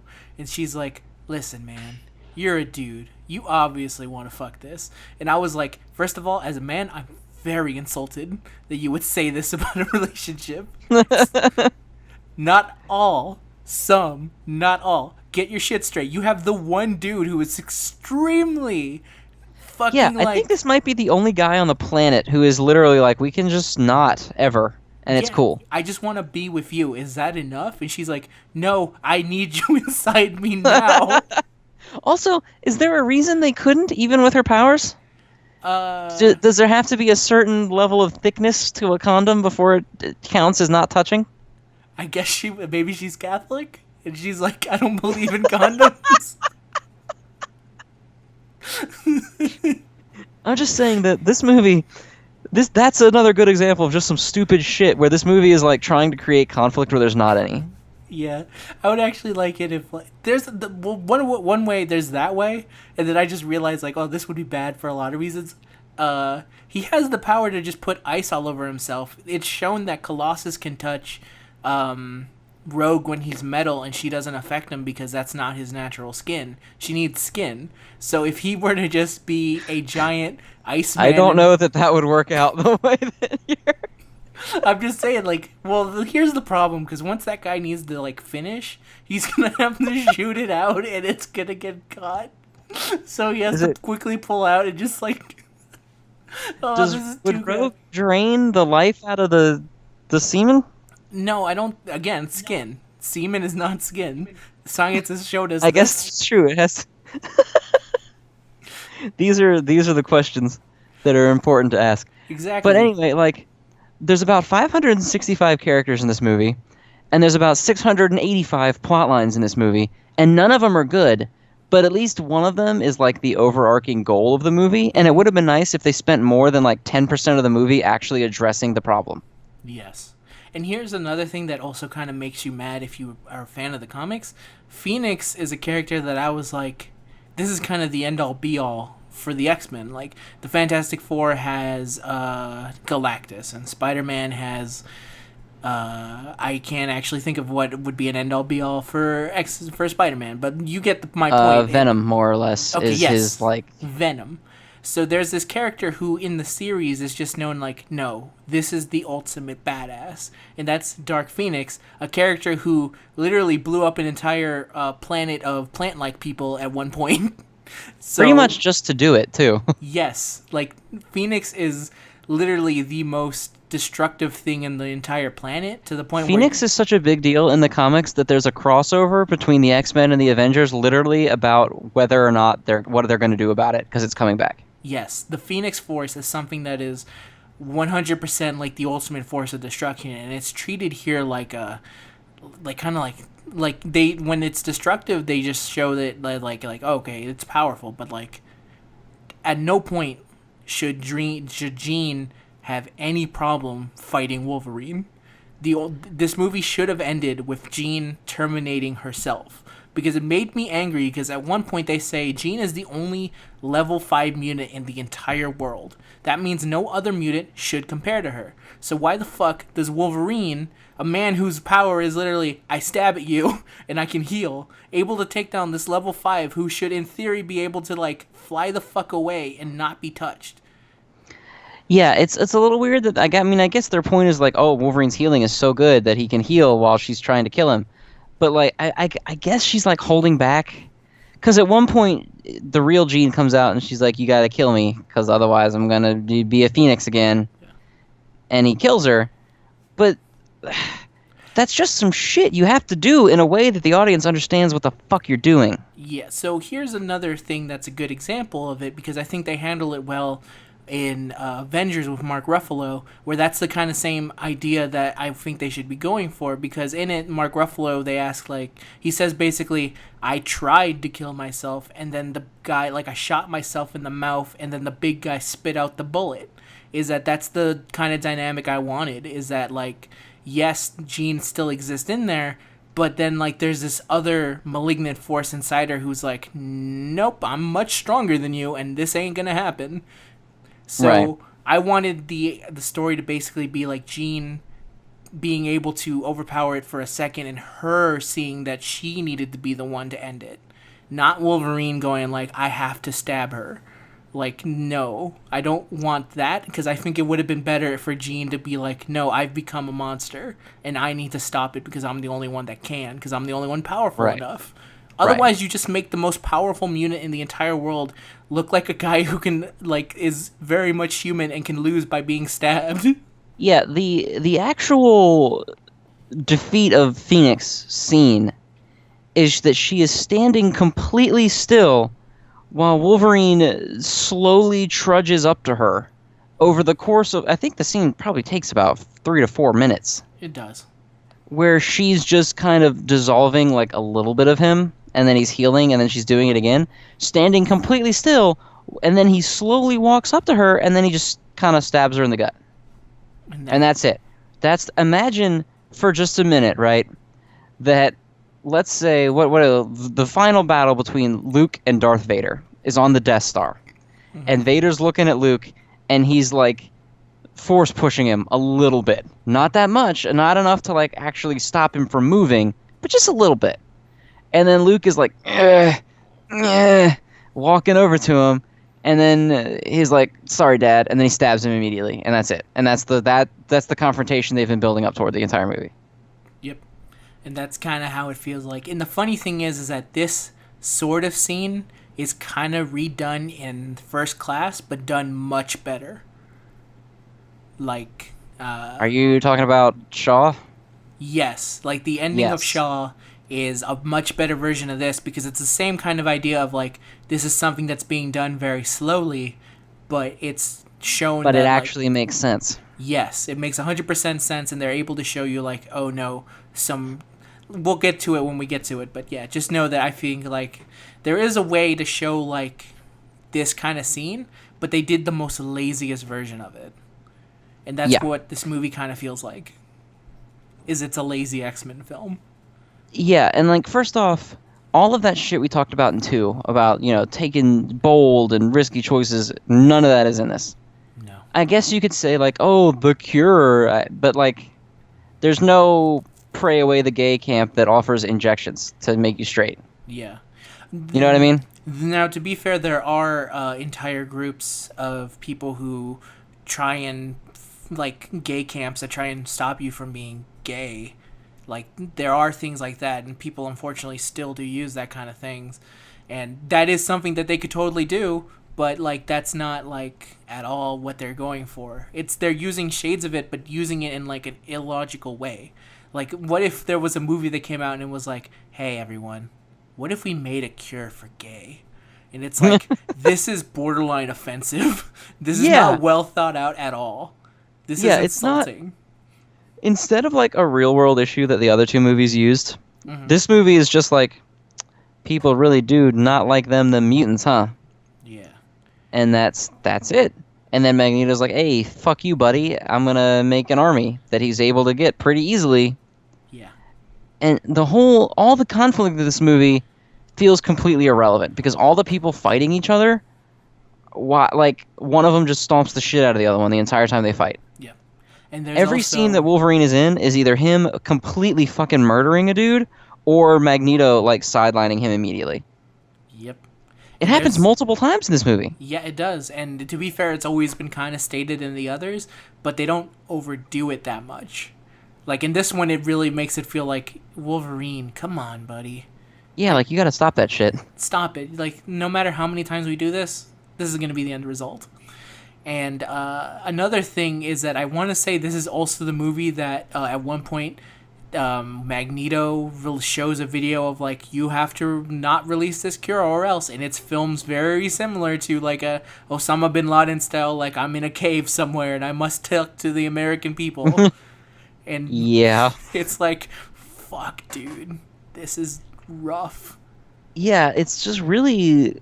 The whole movie's fucking lazy as shit. Now, we're going on 2 hours, so we're gonna wrap it up here in a minute. But this whole movie feels like they kind of knew what made the other X-Men movies enjoyable, but they didn't know it well enough. The old X-Men movies were risky movies, and they were... maybe a lot of it is based in how risky they were for the time. But I do genuinely think they were well written. They were well thought out, tasteful movies that made sense. Like in the scene where they're at Iceman's house, the scene we keep talking about. Yes. Never at any point are you like, they really shouldn't have put that in this movie. In this movie, there's so much shit that even the cure is like, if you look at it as anything other than just shitty fictional government doing shitty fictional things, it kind of becomes offensive. It does. And yeah, and just everything that they put in this movie feels unnecessary. There's 800 villains, none of them matter. Most of the good guys don't even matter.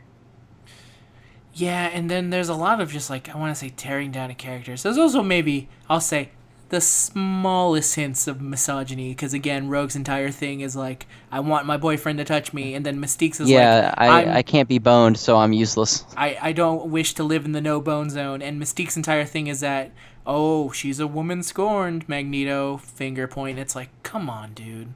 Couldn't Mystique just have done it because Magneto did a very stupid thing? Like, Yeah. couldn't he have been like, that was a bad idea, but oh well. Yeah. Even Jean, the most powerful person in the entire world, being a woman, kind of didn't matter when the only one that could save her was Wolverine. Yeah. And I feel like they could have done so much more, and there was just a lot of wasted potential. I feel like if they had taken even 2 of the 90 plot lines that are in this movie and really sat down and been like, this is the movie that we're making, it could have been pretty good. Yeah. Even the director himself has been like, no, I should have done that. I should have been more focused on like the Jean storyline. But he said that he was getting pressure from other sides. I don't know how much of that is true, but still, like, he's right. There should have been more care put into this movie because it really does kind of I would say it's a bummer, but then we're going to be talking about an actual bummer next week. Oh, Lord have mercy on us all when we get there.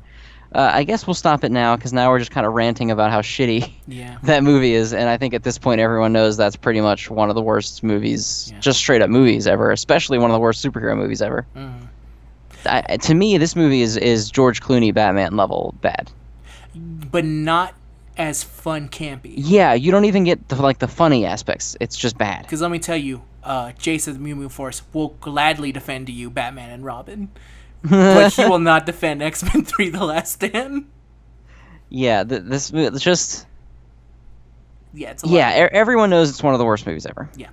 So next week... Yes, go. We're going to be talking about the Wolverine trio, which is X-Men Origins Wolverine. Oh, God. The Wolverine, where he is in Japan, which I think is a sequel to X-Men 3. I'm like 80% sure. It's hard to tell, because again, timey-wimey bullshit. Right. And then Logan. And that's the schedule for next week. Yeah. And we'll definitely talk about that. Yeah. For sure. But yeah, in closing, what are your thoughts on the original trilogy of the X-Men overall? Overall, I really enjoyed watching them, and then like X3 is to the point where it helps a lot that I know that there's a much worse X-Men movie so when I was watching it, I was kind of just going like, this is dumb, but there were still points of it where I was going like, oh yeah, I like that, even though it was like very small parts. But overall, I kind of actually ended up enjoying watching them all again more than I thought I would, especially since like if you're let's say if you had the channel FX, you know that FX constantly played X-Men. So yes, it did. If you were ever watching FX, you were just like, God, fucking X-Men again? And so you're not meant to watch it that many times, but hey, I like them. I'm 2 big thumbs up to X2, 1 thumbs up to X1, and kind of like a Julius Caesar side swipe for me for X3. All right. Yeah. If the worst thing that comes out of me getting to watch X2 is having to watch X3, I guess I'll be fine. I'll take that trade. Yeah. I genuinely enjoy the original movie. It's not one that I would be like, oh, hey, babe, let's have a rousing date night where we watch X-Men on DVD. It's not that good. But it's good. X2 is, in my opinion, I think it earns the praise that it gets. I think it's one of the best superhero movies. Top 5, for sure. Yeah. Not the best, but top 5. Yeah. X3, in my opinion, is one of the worst superhero movies, and I am perfectly fine never watching it again after this, if that is my fate. But it's fine that it happened because X2 is so good and that we got it. I guess is my point. Yeah, fair. Yeah. No matter what, they will never take away X2 from us. Exactly. So I guess that's it. I guess that's my piece on it. Is X3 is a nightmare, but X2 is so good that I'm willing to have that bad dream afterward. Yep. And so I sign off with my now that this entire thing I've been working on 3 weeks now. This is our new sign off. It is goodbye, everyone. Oh, well stated. I was not able to come up with something. We'll work it out throughout the week here. Maybe we'll evolve that goodbye, everyone. Yeah. Well, by next week, I will have a new version of it. I swear. All right, I'll hold you to that. All right. Well, goodbye, everybody. See, it's working. Bye bye.